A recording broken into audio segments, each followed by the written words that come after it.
Gagalkannya. Mu Qingsui patah hati dan mencari Ning Jie tanpa tujuan di dunia ini, namun dunia ini sangat besar sehingga mencoba mencari seseorang tanpa tujuan seperti mencari jarum di tumpukan jerami. Akhirnya, tanpa makanan dari air suci, wajahnya menua dengan cepat, keterampilan fisiknya menurun drastis dan dia meninggal pada tahun kelima pencariannya untuk Ning Jie.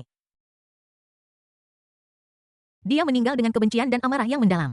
Dia tidak mengerti mengapa Ning Jie telah menipu perasaannya dan mengapa dia menipunya untuk meninggalkan Gunung Divine. Jadi setelah kelahirannya kembali, dia keluar dari Gunung Suci untuk kedua kalinya. Dia tidak tahu kapan dia akan mati, tetapi dalam kehidupan ini dia tidak lagi peduli dengan hidupnya. Dia hanya memiliki satu tujuan dalam pikiran dan itu adalah untuk membunuh Ning Jie. Bunuh pria tak berperasaan yang menipuku ini. Jadi, inilah dia. Hari ini adalah festival perahu naga dan dia ingin membunuh mantan kekasihnya dengan tangannya sendiri. Di depan gerbang Gunung Sekte Miaoyin. Saat ini murid penjaga masih memeriksa identitas Mu Qingsui. Gadisku sayang. Hari ini Sekte Miaoyinku mengadakan kompetisi seni bela diri. Anda tidak dapat masuk tanpa undangan. Mohon pengertiannya. Murid penjaga itu tetap berbicara dengan sopan. Mu Qingsui memeluk kelinci di lengannya dan sedikit mengernyit saat dia berkata, "Aku benar-benar ada urusan kali ini, tolong izinkan aku masuk, ini tidak akan lama." Meskipun dia datang dengan niat membunuh, dia berhati lembut dan tidak ingin menyebabkan masalah atau bencana lain. Selain itu, formasi pelindung ini bukanlah sesuatu yang bisa dia buka dengan mudah. Murid penjaga itu menggelengkan kepalanya karena malu dan berkata, "Mungkin kau bisa memberitahuku klan mana asalmu dan aku bisa pergi dan memberitahu mereka dan melihat apakah itu berhasil." Saya seorang kultivator biasa tanpa sekte atau sekolah apapun. Mu Qingsui hanya bisa mengatakan ini identitas klan abadi tidak bisa diungkapkan. Melihat ini, sang murid penjaga bergumam. Dalam kasus ini, kita benar-benar tidak punya pilihan lain. Silakan kembali, gadis. Bukannya mereka tidak fleksibel, tetapi peraturan sekte yang melarang orang tanpa identitas yang jelas dan telah menjalani pemeriksaan ketat untuk memasuki sekte Miaoyin. Bagaimanapun juga, ini adalah periode khusus, dan kami ingin mencegah orang-orang dari klan penyihir menyelinap masuk. Melihat adegan ini, Mu Qingsui, yang terisolasi dari formasi perlindungan sekte di depan gerbang gunung, menunjukkan sedikit kepanikan di wajahnya. Dia tidak tahu harus berbuat apa. Sekarang aku tidak bisa memasuki sekte Miaoyin. Bagaimana aku bisa membunuh pria tidak tahu terima kasih? Tetapi pada saat ini dia tiba-tiba mengangkat kepalanya dan pria di depannya adalah pria yang sangat dia benci di dalam hatinya, Ning Jie. Udara agak sunyi saat keduanya saling memandang melintasi formasi sekte pelindung. Setelah beberapa saat, Ning Jie berkata kepada murid penjaga, "Buka formasinya. Biarkan dia masuk." Bab 288 bergandengan tangan dengan Dewi. Beberapa murid penjaga secara alami mengenal Ning Jie dan mereka semua memberi hormat kepadanya dengan hormat. Namun, karena aturan sekte, para murid penjaga saling memandang lalu menundukkan kepala di depan Ning Jie dan berkata dengan sedikit malu, "Tapi Sei Ning, identitas gadis ini belum dipastikan." Sebelum murid penjaga selesai berbicara, Jie mengganggu dia dan berkata, "Jangan khawatir tentang aturan-aturan sekte, adalah aturannya. Sekarang segera buka formasinya dan biarkan gadis ini masuk. Tidak mungkin wanita di depan saya ini adalah wanita saya.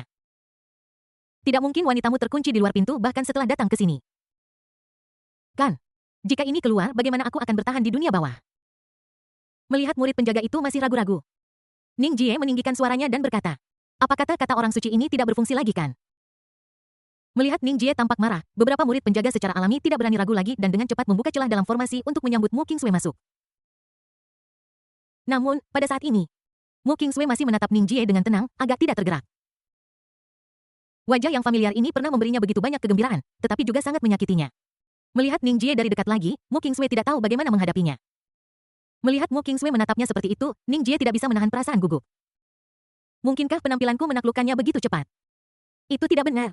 Berbicara secara logis, Mu Qingsui tidak terlalu menjadi penggemar berat. Namun, Ning Jie tidak terlalu memikirkannya. Dia hanya tersenyum hangat dan melambai pada Mu Qingsui. "Rekan Taois, silakan masuk dengan cepat." Mu Qingsui tidak menjawab dan suasana tiba-tiba menjadi canggung. Para murid di sekitar melihat Ning Jie dan kemudian ke Mu Qingsui dengan kebingungan. Pemandangan itu agak aneh. Melihat ini, Ning Jie menyentuh hidungnya, tersenyum canggung namun anggun. Dan berkata, "Wajar bagi orang luar untuk terpana dengan ketampananku saat mereka melihatku untuk pertama kali." Setelah mengatakan itu, Ning Jie tidak terlalu memikirkannya. Dia maju selangkah dengan lembut menggenggam tangan halus Mu Qingsui dan berkata dengan lembut, "Ayo pergi. Rekan Taois, kompetisi seni bela diri dunia akan segera dimulai. Aku sedang buru-buru, jadi ayo pergi dengan cepat." Alasan mengapa dia begitu langsung adalah karena dia sudah menganggap Mu Qingsui sebagai wanitanya di dalam hatinya. Tidak masalah apakah kamu bergandengan tangan lebih cepat atau lambat, jadi sebaiknya ambil inisiatif.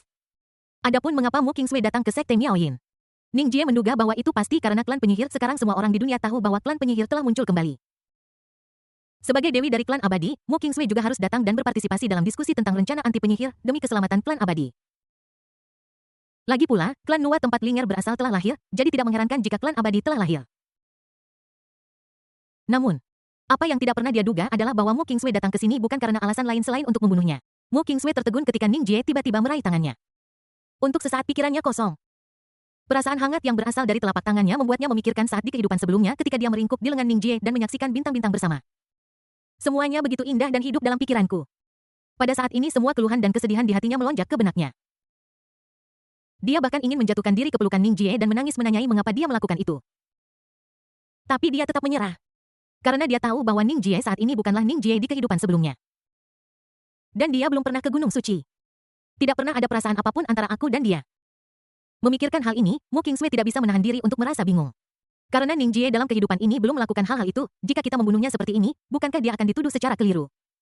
Apakah adil untuk meminta pertanggungjawabannya atas sesuatu yang tidak dia lakukan? Mu Qingsui adalah orang yang tidak bisa tidak memikirkan orang lain. Dia membenci Ning Jie, tetapi dia juga mencintai Ning Jie. Mu Qingsui menatap punggung Ning Jie saat dia berjalan di depannya. Hatinya jatuh ke dalam perjuangan tanpa akhir. Dia tidak tahu apa yang harus dilakukan. Ning Jie memegang tangannya dan berjalan cepat ke satu arah. Segera, mereka tiba di pinggiran arena seni bela diri puncak Chengyin. Ning Jie menoleh dan berbisik kepada Mu Qingsui. Pergi cari tempat duduk dan duduklah. Kita mungkin perlu menunggu beberapa saat untuk membahas pertarungan melawan suku penyihir setelah kompetisi bela diri dunia. Setelah mengatakan ini, tanpa menunggu jawaban Mu Qingsui, Ning Jie bergegas menuju pusat arena bela diri. Meskipun tangan Mu Qingsui sangat lembut dan dia ingin memegangnya lebih lama. Dia tahu bahwa dia sudah sangat terlambat dan tidak baik membuat orang lain menunggu terlalu lama dalam acara seperti itu. Oleh karena itu, aku harus melepaskan Mu Qingsui dan bersiap untuk berkomunikasi yang baik dengannya setelah masalah selesai. Sekarang Diakon yang bertugas memimpin kompetisi bela diri dunia langsung bersemangat ketika dia melihat Ning Jie melangkah ke arena bela diri. Tuan Anda akhirnya tiba. Orang berikutnya yang masuk adalah putra suci sekte Miaoyi Ning Jie. Begitu Diakon selesai berbicara, perhatian semua orang tertuju pada Ning Jie. Aku melihat seorang pemuda dengan tangan di belakang punggungnya dan pakaiannya berkibar berjalan perlahan ke arahku di atas karpet merah dengan kepala tegak. Dia memiliki senyum percaya diri di wajahnya dan setiap langkah yang diambilnya tampak begitu mantap dan mantap. Banyak orang yang hadir belum pernah melihat Ning Jie, tetapi dengan temperamen yang luar biasa, mereka bisa tahu sekilas bahwa ini adalah Ning Jie. Putra suci sekte Miaoyin. Pria muda legendaris yang konon mampu menggunakan benda itu untuk memutar roda dan menaklukkan semua penyihir di sekte Hehuan. Banyak mata orang mengikuti Ning Jie perlahan dan mereka tidak bisa menahan diri untuk menghela. Aku tidak menyangka ada pria setampan ini di dunia ini melihat adalah percaya untuk putra suci sekte Miaoyin ini. Sekarang aku tahu mengapa pendekar pedang mabuk Qiu Yuebai menerimanya sebagai muridnya. Siapa yang tidak akan bingung jika mereka bertemu pria seperti dia. Omong kosong, bagaimana mungkin pendekar pedang mabuk Qiu Yuebai begitu peduli dengan penampilan saya? Memutuskan bahwa Ning Jie pasti telah menaklukkan Qiu Yuebai dengan beberapa kekuatan. Kalau tidak, mengapa dia hanya menerimanya ketika ada begitu banyak pria tampan dari keluarga bangsawan? Maksudmu hal roda berputar itu benar? Jika itu masalahnya, maka Ning Jie memang memiliki beberapa kekuatan. Diam, aku tidak akan membiarkanmu menghancurkan citra Dewi Qiu Yuebai di hatiku. Banyak orang yang hadir merasakan hati mereka berdarah ketika mereka berpikir bahwa Ning Jie mengandalkan kekuatan untuk menaklukkan Qiu Yue Dewi yang tidak pernah bisa mereka dapatkan. Ning Jie yang merasakan tatapan semua orang juga menikmatinya. Tidak ada yang bisa kulakukan. Budi memang setampan ini. Jika pria saya dengan penampilan seperti ini telah berlatih di Blue Star selama 2,5 tahun, dia mungkin tidak akan punya kesempatan. Ning Jie menghela nafas sambil berjalan menuju pusat arena seni bela diri. Dan pada suatu titik, kipas lipat putih muncul di tangannya dan dia dengan lembut mengibaskannya di depannya. Di kipas lipat putih, 2 karakter hitam besar tertulis dengan jelas. Invincible. Bab 289 terlalu. Melihat adegan ini, semua orang di arena seni bela diri sedikit terkejut. Ning Jie putra suci sekte Miaoyin terlalu menonjol. Pada saat yang sama, semua orang harus mengagumi keberaniannya. Dia berani bertindak begitu menonjol di depan anak-anak yang bangga dari klan-klan besar. Dia sama sekali tidak menganggap semua orang serius. Tentu saja, banyak orang suci dari klan yang berbeda sudah menatap Ning Jie dengan mata membara di arena seni bela diri. Saya sangat tidak puas dengan perilakunya. Tak terkalahkan. Pertarungan itu tak terkalahkan. Holy Sun sekte Miaoyin, macam apa kamu? Kamu hanya seperti bantal bersulam. Nanti kamu akan... Namun pada saat yang sama terdapat juga orang-orang yang memandang Ning Jie dengan mata penuh kerinduan dan iri hati. Orang itu seperti orang idiot berdiri di tepi lapangan seni bela diri. Menatap Wu Ming milik Ning Jie. Dia tidak lagi tahu kata-kata apa yang harus digunakan untuk menggambarkan keterkejutan yang dia... Ning Jie ini benar-benar tahu bagaimana memamerkan keterampilannya di depan orang lain. Setiap kali dia muncul, dia bisa membawa kejutan tanpa akhir. Ekspresi dan mata itu tampak penuh dengan cemoohan dan ketidakpedulian terhadap dunia. Dia sangat pandai berpura-pura. Wu Ming berusaha sebaik mungkin untuk mengamati setiap gerakan halus Ning Jie. Ingin mempelajari esensi dari kepongahannya. Saat ini dia telah menjadi penggemar sejati Ning Jie. Menghadapi tatapan dan diskusi semua orang, Ning Jie sama sekali tidak peduli. Dia berjalan langsung ke tempat duduknya dengan kepala tegak. Dia sangat terkenal karena dia memiliki kemampuan untuk menghancurkan semua orang. Semua pengecut dan kekasaran berasal dari daya tembak yang tidak mencukupi. Hari ini dia ingin membuktikan dirinya dan Sekte Miaoyin kepada seluruh dunia kultivasi. Di dunia ini, dia meninggalkan legenda paling menakjubkannya. Pada saat yang sama, para petinggi dari semua partai yang bertanggung jawab atas kompetisi seni bela diri dunia ini juga memasuki. Saat cahaya spiritual menyala, puluhan tokoh terkenal muncul di tribun yang awalnya kosong. Pemimpin Liga Dao, Chu Miaohan, pendekar pedang mabuk, Qiu Yuebai, pemimpin sekte Hehuan. Si Yuki. Ning Jie melihat dan secara otomatis mengabaikan semua orang, yang ada di matanya hanyalah istrinya. Hari ini adalah acara yang sangat meriah. Dan semua orang menganggapnya sangat serius sehingga mereka memakai riasan tipis yang membuat para pahlawan wanita yang sudah sangat cantik menjadi lebih bersinar. Saat ini, perhatian banyak orang telah beralih dari Ning Jie ke tribun penonton. Tidak mengherankan bahwa dia kewalahan dengan kecantikan para pahlawan wanita. Seketika semua orang menghela nafas dan mengungkapkan perasaan mereka. Dan suasana tiba-tiba tersulut. Ini sangat indah. Qiu Yuebai adalah dewi abadi saya benar-benar ingin menjadi Qiu Yuebai. Murid dengan guru seperti ini saya bangun dengan senyum dalam mimpi saya setiap hari. Saudara tersayang, kamu adalah contoh khas seorang pemuda yang tidak tahu kebaikan Yuki dan keliru menganggap Yuebai sebagai harta. Qiu Yuebai itu cantik, tetapi bukankah wanita dewasa seperti si Yuki lebih menarik? Lupakan saja. Apa kau belum dengar bahwa Qiu Yuebai dan si Yuki keduanya berselingkuh dengan Ning Jie? Mungkin mereka sudah berubah menjadi wujud Ning Jie. Menurutku, Chu Miaohan yang murni dan polos masih yang paling menarik. Jadi, teman-teman, apa yang sedang kalian perdebatkan? Apakah mereka wanita yang bisa didapatkan orang seperti kita? Begitu kata-kata ini diucapkan, semua orang yang berdebat dengan wajah merah berhenti seketika. Semua orang menatap Terminator topik dengan mata tidak ramah. Orang ini benar-benar merusak kesenangan. Saat ini, drum besar di kedua sisi lapangan seni bela diri dipukul dengan keras. Suara drum yang membosankan langsung membungkam seluruh penonton dan suasananya menjadi khidmat sejenak. Diakon yang bertanggung jawab atas dukungan berkata dengan keras, kompetisi seni bela diri dunia telah resmi dimulai. Begitu kata-kata itu jatuh, seluruh arena seni bela diri dipenuhi dengan cahaya yang mengalir. Disertai dengan beberapa rune perak yang sangat misterius. Kemudian rune perlahan bergerak di tanah. Maka papan catur besar tergambar di tanah lapangan seni bela diri. Ini terlihat seperti papan catur, tetapi sebenarnya dunia yang berbeda. Ini sebenarnya adalah tempat bagi semua orang untuk bersaing. 108 orang suci klan yang berpartisipasi dalam kompetisi ini akan sesuai dengan 108 ruang kosong di papan catur, dan masing-masing ruang kosong ini adalah ruang independen. Jika seorang kontestan ingin memasuki ruang lain, dia harus mengalahkan orang-orang di ruang saat ini. Mengakui kekalahan secara aktif akan dianggap sebagai kegagalan dan meninggalkan ruang papan catur. Ini juga merupakan cara kompetisi yang sangat adil, dan adil ini hanyalah kompetisi kekuatan. Dan orang yang mengalahkan semua orang di ruang papan catur akan menjadi pemenang terakhir. Aturan ini sudah ada sejak awal kompetisi seni bela diri Tianxia, jadi semua orang sangat familiar dengan itu. Di arena seni bela diri, para suci dari semua klan besar sangat ingin menunjukkan kekuatan mereka. Ning Jie mengipasi dirinya dengan tenang, tidak terburu-buru sama sekali. Pada saat yang sama, dia juga melihat ketiga adik perempuannya bersorak untuknya di pinggir arena seni bela diri. Xia Wan Xingchu Sisi Luo. Gadis yang baik. Ketika Ning Jie menghela nafas, dia tiba-tiba melihat bahwa wanita itu, Chu Si, telah melanggar aturan. Chu Si juga melihat Ning Jie menatapnya. Jadi dia dengan berani membuat bentuk hati kepada Ning Jie. Ini langsung membuat Ning Jie kehilangan ketenangannya. Wanita ini, Chu Si, benar-benar terlalu lancang. Ini terjadi di tempat umum. Jika orang lain melihatnya, Ning Jie akan merasa dirugikan. Jadi dia dengan cepat melotot ke arah Chu Si, memberi isyarat padanya untuk menahan diri. Meskipun Chu Si suka bermain, dia tetap sangat patuh. Dia menjulurkan lidahnya ke arah Ning Jie dengan main-main, lalu perlahan menurunkan tangannya. Ning Jie akhirnya merasa lega ketika dia melihat Chu Si telah menahan diri. Pada saat yang sama, aku merasa sedikit emosional di dalam hatiku. Aku harus mengatakan bahwa Chu Si benar-benar pekerja keras dan rajin belajar. Ning Jie menjelaskan kepada Chu Si hampir semua 18 seni bela diri yang telah dia pelajari dari Blue Star. Chu Si tidak hanya mempelajarinya setelah mendengarkan sekali, tetapi mampu mempraktikkannya dengan cepat dan bahkan menerapkannya ke situasi lain. Ini mau tak mau membuat Ning Jie sering ragu. Chu Si adalah putri naga dengan akar spiritual kelas atas, tetapi kultivasinya tidak meningkat untuk waktu yang lama. Mungkinkah karena dia telah mencurahkan seluruh pikirannya untuk mempelajari aspek ini? Ning Jie juga tidak berdaya tentang hal ini. Kamu bilang kamu pemain yang sangat berbakat, tapi kamu tidak menggunakan bakatmu untuk berlatih, tapi malah menggunakannya untuk menyenangkan seniormu. Kenapa harus rap? Bukankah hidup memang sesulit ini?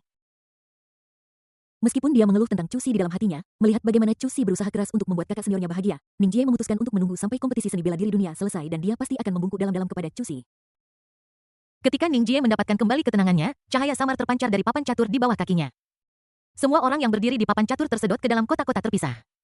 Detik berikutnya, papan catur tiba-tiba terbalik lalu membesar beberapa kali berdiri di atas bidang seni bela diri tampak agung. Bab 290 penampilan pertama Ning Jie. Pada saat yang sama, Di langit jauh dari Sekte Miaoyin ada 3 perahu terbang hitam legam yang diparkir. Di perahu terbang di tengah, orang yang berdiri di sana adalah Wu Jin, pemimpin dari klan Wu. Wajahnya tersembunyi di dalam jubah hitam, ditutupi dengan rune hitam. Dia sama sekali tidak berekspresi dan matanya sedikit tertutup. Di belakangnya ada semua orang kuat yang telah berubah menjadi penyihir, memancarkan aura pembunuh yang mengerikan. Pada saat ini Wu Jin perlahan membuka matanya mengungkapkan tatapan dingin. Dia bergumam. Kompetisi seni bela diri dunia telah dimulai. Orang tua Kitano di belakangnya langsung kaget dan berkata dengan cepat. Kita sekarang telah membentuk pengepungan 3 arah di sekitar Sekte Miaoyin. Karena mereka sekarang mengadakan kompetisi seni bela diri, kita sebaiknya melancarkan serangan umum sekarang, jatuhkan Sekte Miaoyin dalam satu gerakan, dan bunuh semua orang di dalamnya. Jika Anda bertanya siapa di dunia ini yang paling ingin dibunuh oleh orang tua Kitano, tentu saja Qiyu Yuebai. Dia tidak akan pernah melupakan penghinaan yang dideritanya ketika Qiyu Yuebai memotong salah satu lengannya dan diejek oleh dunia. Oleh karena itu, dia harus membunuh Qiyu Yuebai untuk membuktikan dirinya. Namun, tepat ketika dia penuh percaya diri, Wu Jin tiba-tiba berbalik dan bertanya. Bunuh semua orang? Kenapa harus membunuh semua? Pertanyaan ini membingungkan lelaki tua Kitano.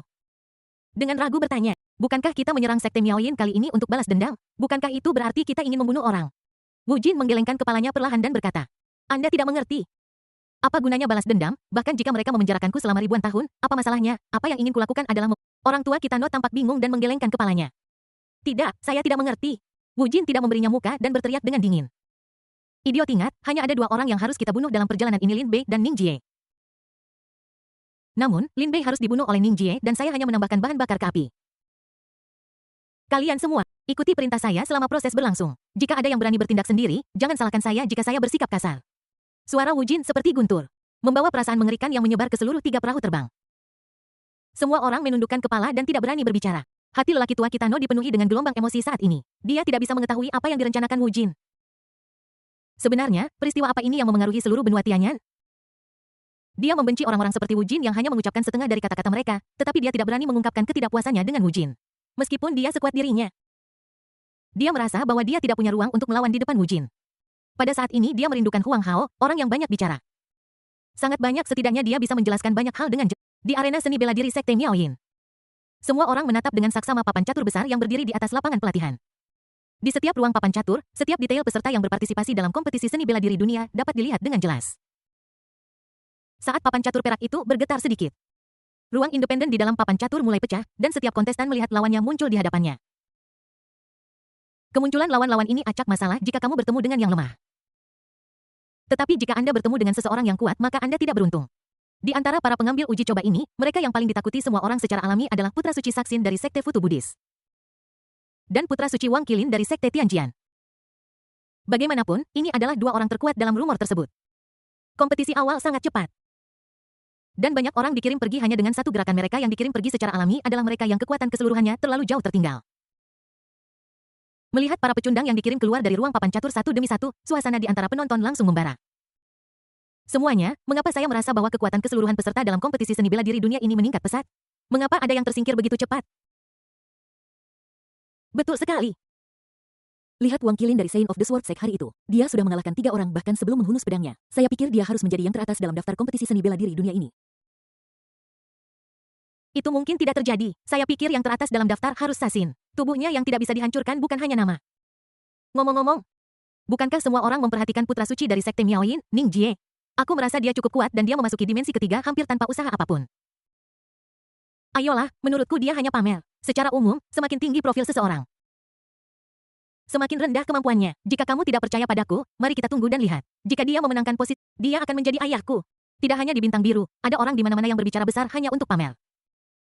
Ning Jie secara alami tidak tahu bahwa dia akan memiliki masalah besar di masa depan. Pada saat ini, dia sudah mengalahkan 2 orang dan memasuki ruang ketiga. Di depannya ada seorang pemuda dengan masa depan yang menjanjikan. Dia mengenakan jubah Suan Miao hitam dan memiliki ekspresi bangga di wajahnya. Melihat fluktuasi di ruang angkasa, dia tanpa sadar menjadi waspada dan mempererat pedang di tangannya. Namun ketika dia melihat bahwa orang yang datang adalah Ning Jie, alisnya langsung mengendul. Dan dengan senyum menghina di wajahnya dia berkata dengan arogan. Aku bertanya-tanya siapa itu, ternyata kamu. Ning Jie secara alami dapat melihat bahwa kata-kata pria ini penuh dengan sarkasme, jadi dia berkata tanpa basa-basi. Ya, ini aku. Kakekmu. Prinsip Ning Jie adalah jika orang lain sopan kepada saya, maka saya juga akan sopan secara alami. Tetapi jika Anda tidak bersikap seperti orang baik dan malah menjadi maka saya akan malu. Melihat Ning Jie perlahan mengeluarkan tongkat hitam pekat, pemuda dengan prestasi luar biasa itu mencibir. Apakah orang-orang masih menggunakan? Ning Jie menjawab dengan tenang. Benar sekali, tongkat ini disebut tongkat pemukul anjing dan ini khusus digunakan untuk memukul orang-orang yang arogan. Anjing buta. Pria itu secara alami tahu bahwa Ning Jie sedang berbicara tentang dia dan ekspresinya langsung berubah. Dia bergegas dengan pedangnya di tangan dan berteriak marah. Cari mati. Cahaya pedang memenuhi langit dan datang ke arahnya dan Ning Jie bahkan tidak berkedip. Akhirnya, hanya 1 detik sebelum pedang panjang hendak menebas Ning Jie bergerak.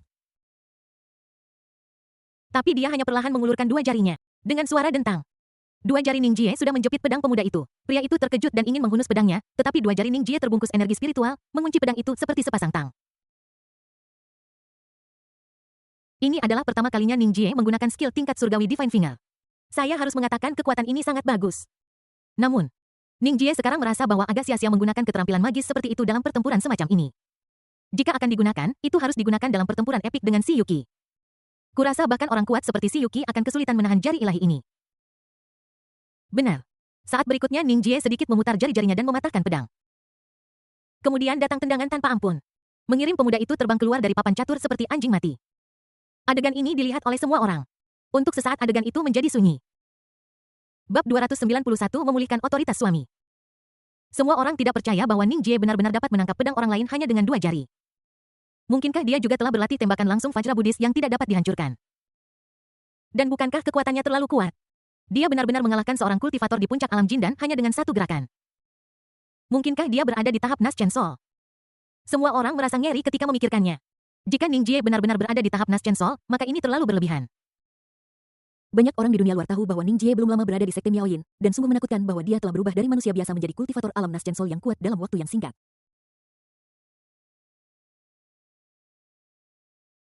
Pada saat ini, tidak ada seorang pun yang berani meremehkan Ning Jie lagi. Ning Jie tidak pernah peduli dengan pendapat orang lain. Dia tenggelam dalam pertempuran saat ini. Tetapi orang-orang yang dia temui tidak cukup baik, dan tidak ada seorang pun yang bisa membuatnya menggunakan senjatanya. Setelah mengalahkan 4 orang berturut-turut, kontestan lain juga memasuki ruang tempat Ning Jie berada. Tepat waktu, Ning Jie terlalu malas untuk mencari orang lain, jadi dia sebaiknya berurusan dengan 1 orang lagi. Saat ini, sebuah suara hangat datang dari belakang Ning Jie. Amitabha, melihat punggung donatur, saya seperti pernah melihat Anda di suatu tempat sebelumnya. Ning Jie berbalik perlahan dan menemukan bahwa dia benar-benar mengenal biksu di depannya. Itu adalah Biksu Kasyapa, putra suci dari Sekte Buddha Bahagia, yang saya temui ketika saya pergi ke Sekte Hewan belum lama ini. Ning Jie tersenyum sedikit dan berkata, Anda memiliki mata yang bagus, saya tidak menyangka kita akan bertemu secepat ini. Namun melihat senyum hangat Ning Jie, Jie merasa bahwa ini lebih menyakitkan daripada membunuhnya. Tadi malam ketika Sekte Buddha memprediksi siapa yang akan merebut posisi teratas dalam kompetisi seni bela diri dunia ini, Xin mengatakan bahwa bahkan dia tidak yakin untuk menang melawan Ning Jie. Dan sekarang pria yang bahkan tidak bisa mengalahkan niat membunuhnya ini berdiri di depannya, bisakah dia mengalahkannya? Pada saat ini, Jie sudah tahu bahwa perjalanannya ke kompetisi seni bela diri dunia telah berakhir. Meskipun dia tidak mau, dia tetaplah seorang biksu yang sangat pintar. Mengetahui bahwa dia pasti akan kalah dalam pertarungan, dia mengakui kekalahan terlebih dahulu untuk menghindari rasa sakit fisik. Dia masih ingat pukulan dari tongkat Ning Jie. Itu meninggalkan benjolan besar di kepalanya dan hampir membunuhnya karena rasa sakitnya. Dia tidak ingin dipukul lagi. Memikirkan hal ini, Kasyapa tersenyum pahit dan berkata, Kekuatan magis Tuan Ning tidak tertandingi, saya bersedia mengakui bahwa saya lebih rendah darinya. Begitu dia selesai berbicara, Jie langsung diteleportasi keluar dari ruang papan catur meninggalkan Ning Jie dengan ekspresi bingung di wajahnya. Pesawat macam apa ini? Akui saja kekalahan tanpa perlawanan. Sial. Aku paling benci orang yang menembak 6 poin. Untungnya, di masa depan ketika Anda melakukan sesuatu Anda pasti akan menyerah sebelum bertarung. Cantik sekali. Ning Jie terus bergegas menuju ruang papan catur berikutnya sambil mengeluh. Namun begitu dia memasuki ruang berikutnya, Ning Jie tertegun mengapa gadis berambut pendek di depannya ini terlihat begitu familiar. Melihat dari dekat, bukankah ini Linger?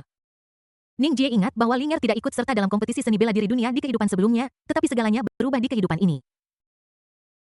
Namun, tidak mengherankan jika Anda memikirkannya. Bagaimanapun, Linger adalah orang suci dari klan Nua, jadi tidak mengherankan jika dia berpartisipasi dalam kompetisi seni bela diri dunia. Saat ini, Linger baru saja mengalahkan seorang kontestan, lalu mengeluarkan kacang dari sakunya dan mulai pamer dengan suara berderak. Adegan itu agak aneh pada satu titik. Semua orang bertarung dengan hati-hati tetapi dia tidak lupa untuk makan beberapa suap sambil bertarung. Sungguh seorang pencinta makan. Melihat kelucuan ini, gadis kecil konyol dengan rambut pendek Ning Jie benar-benar tidak tega menyentuhnya sesaat. Linger secara alami juga memperhatikan Ning Jie. Dia bahkan lupa mengunyah kacang yang dimasukkan ke dalam mulutnya. Pipinya menggembung seperti hamster mencari makan. Namun, dia dengan cepat mengingat instruksi yang diberikan kepadanya kemarin oleh Nenek Zi dari klan Nua dan segera mundur 2 langkah dengan hati-hati. Dalam hatinya, dia dengan tegas berkata, Kita tidak boleh membiarkan Ning Jie mengetahui kemampuan sejatiku. Dia dengan cepat menelan semua kacang di mulutnya. Lalu menatap Ning Jie dengan mata besarnya dan berkata, "Jangan menatapku seperti itu, aku tidak mengenalmu. Jika kamu ingin berkelak, silakan saja." Kata-kata ini membuat Ning Jie sedikit bingung. Dia bertanya-tanya mengapa wanita ini tiba-tiba menjadi begitu waspada. Itu bukan gayanya, tapi Ning Jie masih bercanda. "Apa yang terjadi, kamu berjanji untuk menjadi penghangat tempat tidurku, apakah kamu lupa?" Linger sedikit mengernyit dan berkata dengan lemah, "Bisakah aku menyesalinya?" Ning Jie tersenyum tipis dan langsung tertarik dengan ide bermain dengan Linger. Dia berkata, "Kamu boleh menyesalinya, tetapi hanya setelah kamu mengalahkanku." Setelah mendengar ini, mata Linger tiba-tiba berbinar dan berkata, "Sungguh." Ning Jie mengangguk, merasa sedikit emosional pada saat yang sama. Dia awalnya hanya ingin menggoda Linger. Berpikir bahwa berdasarkan kepribadian Linger, tidak mungkin dia bertengkar dengannya. Tapi aku tidak menyangka bahwa wanita ini terangsang oleh sesuatu dan menjadi pemberontak. "Apakah kamu benar-benar akan melawannya? Bagaimana ini mungkin?"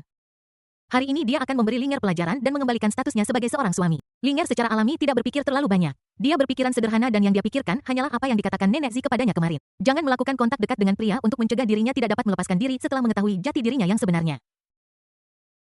Oleh karena itu, sekarang ada kesempatan besar untuk melarikan diri dari Ning Jie di depannya, dia harus menghargainya.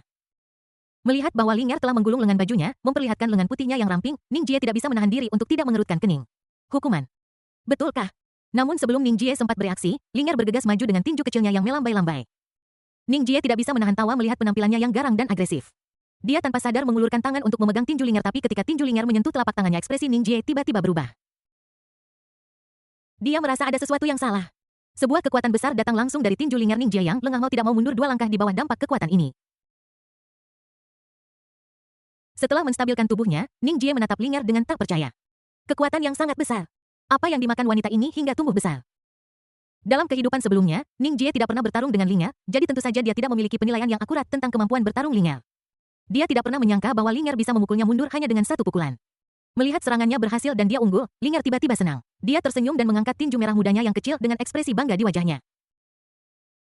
Melihat ekspresi sombong wanita ini, Ning Jie memutar matanya ke arahnya dan berkata, "Lagi, aku ceroboh dan tidak menghindar." Mendengus. Linger menggunakan kekuatan yang lebih besar dalam pukulan ini daripada sebelumnya dan Ning Jie dapat merasakan embusan angin yang kuat dari tinjunya. Namun meskipun kekuatannya cukup, tidak cukup jika Ning Jie sudah siap. Tepat sebelum tinju Ning Jie menyentuhnya, sosoknya tiba-tiba berkelebat dan dia bergerak ke sisi Linger dan kemudian dia meluncurkan serangan kejam. Bang! Telapak tangan ini mendarat dengan mantap di pantat kecil Linger. Bab 292 menghukum Linger. "Apa yang sedang kamu lakukan, Linger?" Yang tiba-tiba diserang seperti anak kucing yang bulunya berdiri. Dia menatap Ning Jie dengan panik sambil menutupi pantatnya. Ini adalah pertama kalinya dalam 2 kehidupannya dia dipukul oleh Ning Jie. Menurut pikirannya yang polos dan murni, dia secara alami merasa malu dan kesal saat ini. Kamu harus tahu bahwa meskipun hanya ada dia dan Ning Jie di ruang ini, orang-orang di luar dapat melihatnya. Ini sangat memalukan. Namun, tidak ada ekspresi emosi di wajah Ning Jie. Penyebab insiden itu, dia bahkan tidak peduli tentang hal itu. Dia berpikir bahwa dia hanya mencoba untuk mengembalikan status quo seorang suami dan mencegah munculnya pacar yang pemberontak. Adapun orang-orang di luar sana, mereka bisa melihatnya sesuka mereka. Dia menatap Linger dengan senyum tipis di wajahnya dan berkata, "Bukankah kamu akan melawanku? Aku akan memuaskanmu." Linger berkata dengan sedih. "Tidak ada yang namanya perkelahian. Tidak ada yang namanya memukul seseorang di sini.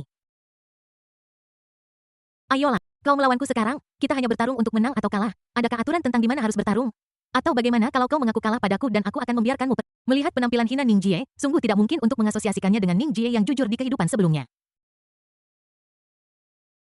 Tapi untuk beberapa alasan meskipun Ning Jie seperti ini, dia tidak bisa membencinya. Bahkan sentuhan di hatiku lebih dalam. Apakah ini pepatah legendaris bahwa wanita hanya mencintai pria? Memikirkan instruksi Nenek Zi kemarin, Linger dengan cepat menyingkirkan pikiran-pikiran aneh di benaknya saat ini dan kemudian menggertakkan giginya dan berkata, "Bahkan jika aku tidak makan hari ini, aku tidak akan mengaku kalah." Setelah dia selesai berbicara, matanya membelalak, dan energi spiritual antara langit dan bumi mulai mengalir deras ke arahnya. Kemudian, permukaan tubuhnya tampak mengembun menjadi lapisan cangkang keras spiritual ringan. Ning Jie bergumam. Teknik pelatihan tubuh. Sepertinya teknik pembentukan tubuh berkualitas tinggi. Sepertinya wanita ini telah menyembunyikan bakatnya. Saat dia berbicara, Linger menyerang dengan pukulan dahsyat. Kekuatan besar yang dipadu dengan cangkang keras sepertinya mampu menghancurkan Ning Jie berkeping-keping. Ini juga membangkitkan semangat juang Ning Jie. Metode pelatihan fisiknya kini telah memasuki tingkat keempat, yang seharusnya cukup untuk bersaing dengan metode pelatihan fisik Linger. Sebagai tambahan, dengan restu dari tingkat keempat teknik 3 titik bulan terang yang diajarkan oleh Qiu Yuebai, kekuatannya telah mencapai tingkat yang mencengangkan. Dia memutuskan untuk menghadapi Ling'er secara langsung, mengalahkan Ling'er secara adil, dan menguji kekuatannya sendiri. Bang! Saat kedua orang itu bersentuhan, dua kekuatan besar bertabrakan menyebabkan gelombang udara yang mengerikan. Suara ledakan membuat telingaku berdenging. Di bawah kekuatan dahsyat ini, Ling'er akhirnya tidak dapat mengimbangi Ning Jie. Dia lengah dan terbang mundur dengan ekspresi panik di wajahnya. Ning Jie melihat ini, meskipun telapak tangannya terasa kebas, dia tetap bergegas maju. Dia hanya meraih orang yang terbang mundur dan menariknya ke dalam pelukannya. Ling'er telah kehilangan kekuatannya pada saat ini dan Ning Jie memegang pinggangnya dengan satu tangan. Pada saat ini pikirannya menjadi kosong. Satu-satunya hal yang bisa dia rasakan adalah napas dekat Ning Jie dan kehadiran yang menenangkan di lengan Ning Jie. Dalam kehidupan sebelumnya, dia juga meninggal dengan tenang di pelukan Ning Jie. Dia sangat menyukai Ning Jie. Bahkan lebih dari dia menyukai makanan. Betapa dia berharap dalam kehidupan ini Ning Jie bisa membawanya pergi jauh dan menjalani kehidupan yang riang. Ning Jie tidak tahu apa yang dipikirkan Ling'er saat ini, tetapi dia dengan lembut menggaruk hidungnya dengan sedikit memanjakan dan berkata, "Kenapa kamu masih bertengkar? Aku pikir kamu seharusnya menjadi penghangat tempat tidurku saja." Ling'er mendengar ini, menatapnya dan berkata, "Benci itu aku tidak akan melawanmu lagi, kamu sangat keras kepala." Ning Jie tersenyum dengan tenang menampar pantat Ling'er tanpa ampun lagi sebagai hukuman untuknya dan kemudian menggoda. "Kamu mungkin membencinya sekarang, tetapi kamu mungkin menyukainya di masa depan." Mendengar Ning Jie mengatakan ini, Ling'er langsung melompat dari lengannya dan berkata dengan tergesa-gesa, "Aku tidak akan menyukaimu sampai kamu tahu warna asli." Setelah mengatakan itu, Ling'er dengan cepat melarikan diri dari ruang papan catur, hatinya sudah terasa seperti kelinci kecil yang berlarian panik. Namun, Ning Jie agak bingung dan bergumam, "Cari tahu kedalamannya, apakah ini kedalaman yang saya pikirkan?" Pada saat yang sama, setelah menyaksikan pertempuran antara Ning Jie dan Ling'er, semua orang di tempat kejadian membicarakannya. Putra suci Sekte Miaoyin ini benar-benar pria berkarakter. Dia benar-benar tersenyum 3 kali dan menunjukkan belas kasihan kepada wanita itu. Dia benar-benar pria yang heroik.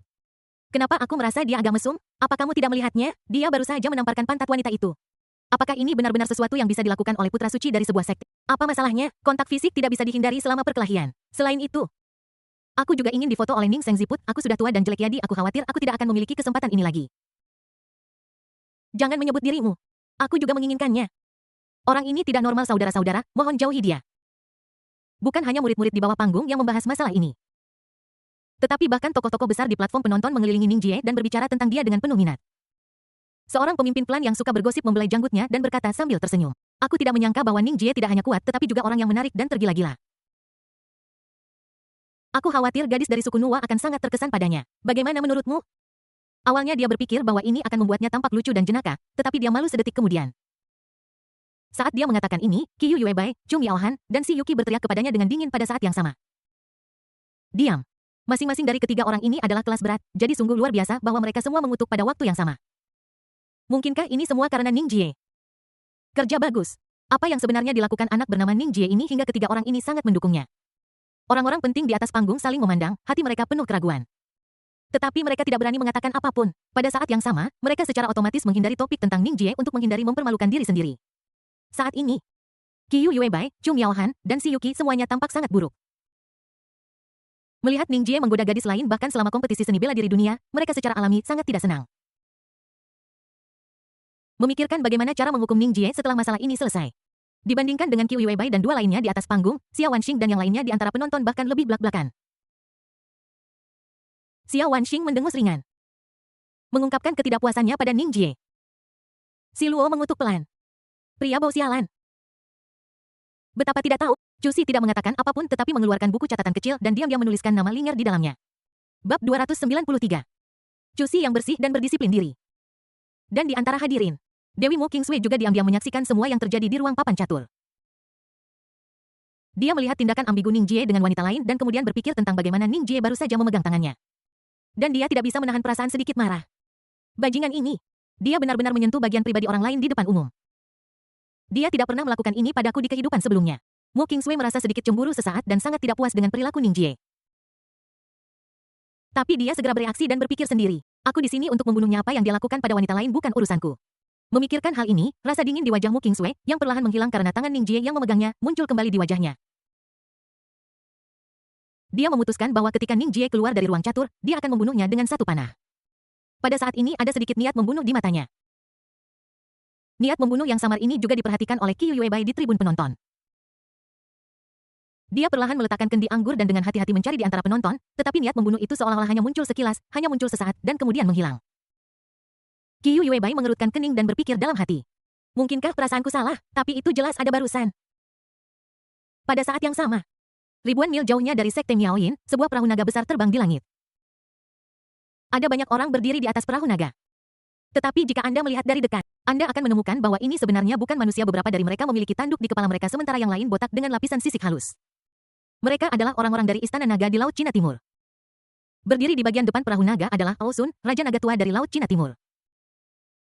Raja Naga Tua itu memandang ke bawah ke pegunungan tak berujung dari tempat yang tinggi, mengibaskan lengan bajunya yang lebar. Dan berkata dengan cemas kepada Perdana Menteri kura-kura di belakangnya. Kenapa kita belum sampai ke Sekte Miaoyin? Apa kau salah jalan? Perdana Menteri kura-kura melirik peta di tangannya. Matanya kabur saat dia berkata. Tidak mungkin ini adalah bagaimana ia digambar di peta umat manusia. Mulai dari Laut Cina Timur mengarah ke barat Anda akan mencapai Gunung Qiyun yang merupakan Sekte Miaoyin. Raja Naga Tua melirik peta di tangan Perdana Menteri kura-kura dan berkata. Sebaiknya kamu tidak mengambil jalan yang salah atau aku akan mengupas tempurung kura-kuramu. Setelah mengatakan ini, Raja Naga Tua itu melihat ke arah awan yang jauh dan menghela nafas sedikit. Kikiyu pergi tanpa mengucapkan selamat tinggal yang benar-benar menyulitkan ayah untuk menemukanmu. Cusi pergi tanpa mengucapkan selamat tinggal yang membuat seluruh klan naga sangat khawatir, terutama Raja Naga Tua yang paling menyayangi Cusi. Dia kehilangan nafsu makan selama hari-hari ketika Cusi hilang. Mereka bahkan mengirim orang untuk mencari seluruh Laut Cina Timur tetapi tidak ada jejak Cusi. Tepat ketika Raja Naga Tua hendak putus asa, muncullah berita bahwa seorang wanita bernama Cusi muncul di Sekte Miaoyin di benua manusia. Terlebih lagi wanita ini memiliki akar spiritual tingkat atas. Jika hanya namanya saja, Cusi Raja Naga Tua pasti tidak akan menganggapnya serius. Karena ada begitu banyak orang dengan nama yang sama di benua Tianyan. Namun namanya adalah Cusi dan dia memiliki akar spiritual tingkat atas. Kalau begitu ini pasti putrinya. Setelah menerima berita itu, Raja Naga Tua tidak berpikir dua kali dan langsung memimpin semua anggota klan naga dari Laut Cina Timur ke Sekte Miaoyin hanya untuk membawa putrinya kembali. Pada saat ini, Perdana Menteri kura-kura berlari ke Raja Naga Tua dan berkata sambil tersenyum. Yang mulia, saya telah memeriksa peta dengan cermat lagi. Rutenya benar, kita harus sampai di sana dalam waktu kurang dari setengah hari. Bagus sekali. Tetapi pada saat ini, Perdana Menteri Turtle tampak memikirkan sesuatu dan berkata dengan sedikit malu. Tapi Raja, saya dengar Putri Kiki jatuh cinta pada manusia. Apakah dia akan kembali ke Istana Naga bersama kita? Ketika Raja Naga Tua mendengar ini, dia menamparkan kepala Perdana Menteri Turtle dan berkata dengan tidak senang. Apa maksudmu dengan jatuh cinta? Kiki berpikiran sederhana dan pasti telah ditipu oleh pria manusia itu. Selama aku membunuh pria itu, Kiki secara alami akan mengikutiku pulang dengan patuh. Perdana Menteri kura-kura sedikit bingung dengan tamparan itu, tetapi tetap berkata. Tetapi jika Putri Kiki sudah membuat fight accompli dengan pria itu, haruskah aku bersiap-siap untuk menunjuk permaisuri klan naga? Apa?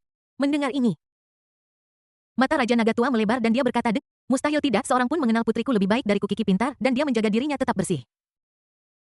Mustahil untuk dengan mudah bergabung dengan ras manusia. Suara marah Raja Naga Tua itu seketika membuat naga-naga lain takut berbicara. Di ruang papan catur, setelah seharian penuh kompetisi, hanya tersisa 3 orang.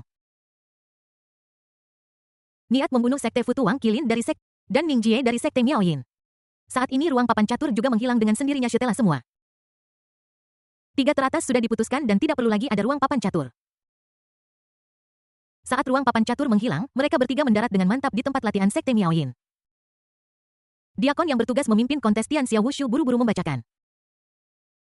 Setelah persaingan sengit, 3 besar kompetisi bela diri dunia ini telah diputuskan. Mereka adalah Sasin dari Sekte Futu Buddha, Wang Qilin dari Sekte Tianjian Taois, Ning Jie dari Sekte Miaoyin Taois. Begitu kata-kata itu jatuh, tepuk tangan meriah pecah di tempat kejadian. Semua orang bersorak untuk mereka, dan tentu saja tepuk tangan dan sorak-sorai dari aliansi Taois sangat antusias. Bagaimanapun, aliansi Taois menduduki 2 dari 3 tempat teratas dalam kompetisi seni bela diri dunia ini. Ini sudah lama tidak terjadi, cukup membuktikan bahwa aliansi Taois perlahan pulih dan bangkit. Aku benar-benar tidak menyangka bahwa Liga Dao kita benar-benar menghasilkan 2 orang jenius kali ini. Kita akhirnya bisa berhenti dibayangi oleh para keledai botak itu. Tapi sia-sia jika kita tidak bisa mendapatkan tempat pertama. Kekuatan Killing Mong jelas bagi Anda dan saya. Akan sulit bagi aliansi Tao untuk mendapatkan tempat pertama. Mengapa kita harus menyemangati orang lain dan menghancurkan prestise kita sendiri? Saya pikir Wang Qilin dan Ning Jie juga sangat baik dan kekuatan mereka tidak boleh diremehkan. Bagaimana jika mereka benar-benar dapat mengalahkan biksu pembunuh? Ayo, saya percaya Anda jika Anda mengatakan Wang Qilin memiliki peluang untuk mengalahkan Sasin. Tetapi saya sama sekali tidak setuju dengan Ning Jie. Dia hanya bisa menyentuh pantat wanita, dia sama sekali tidak terlihat seperti seorang ahli. Semua orang membicarakannya.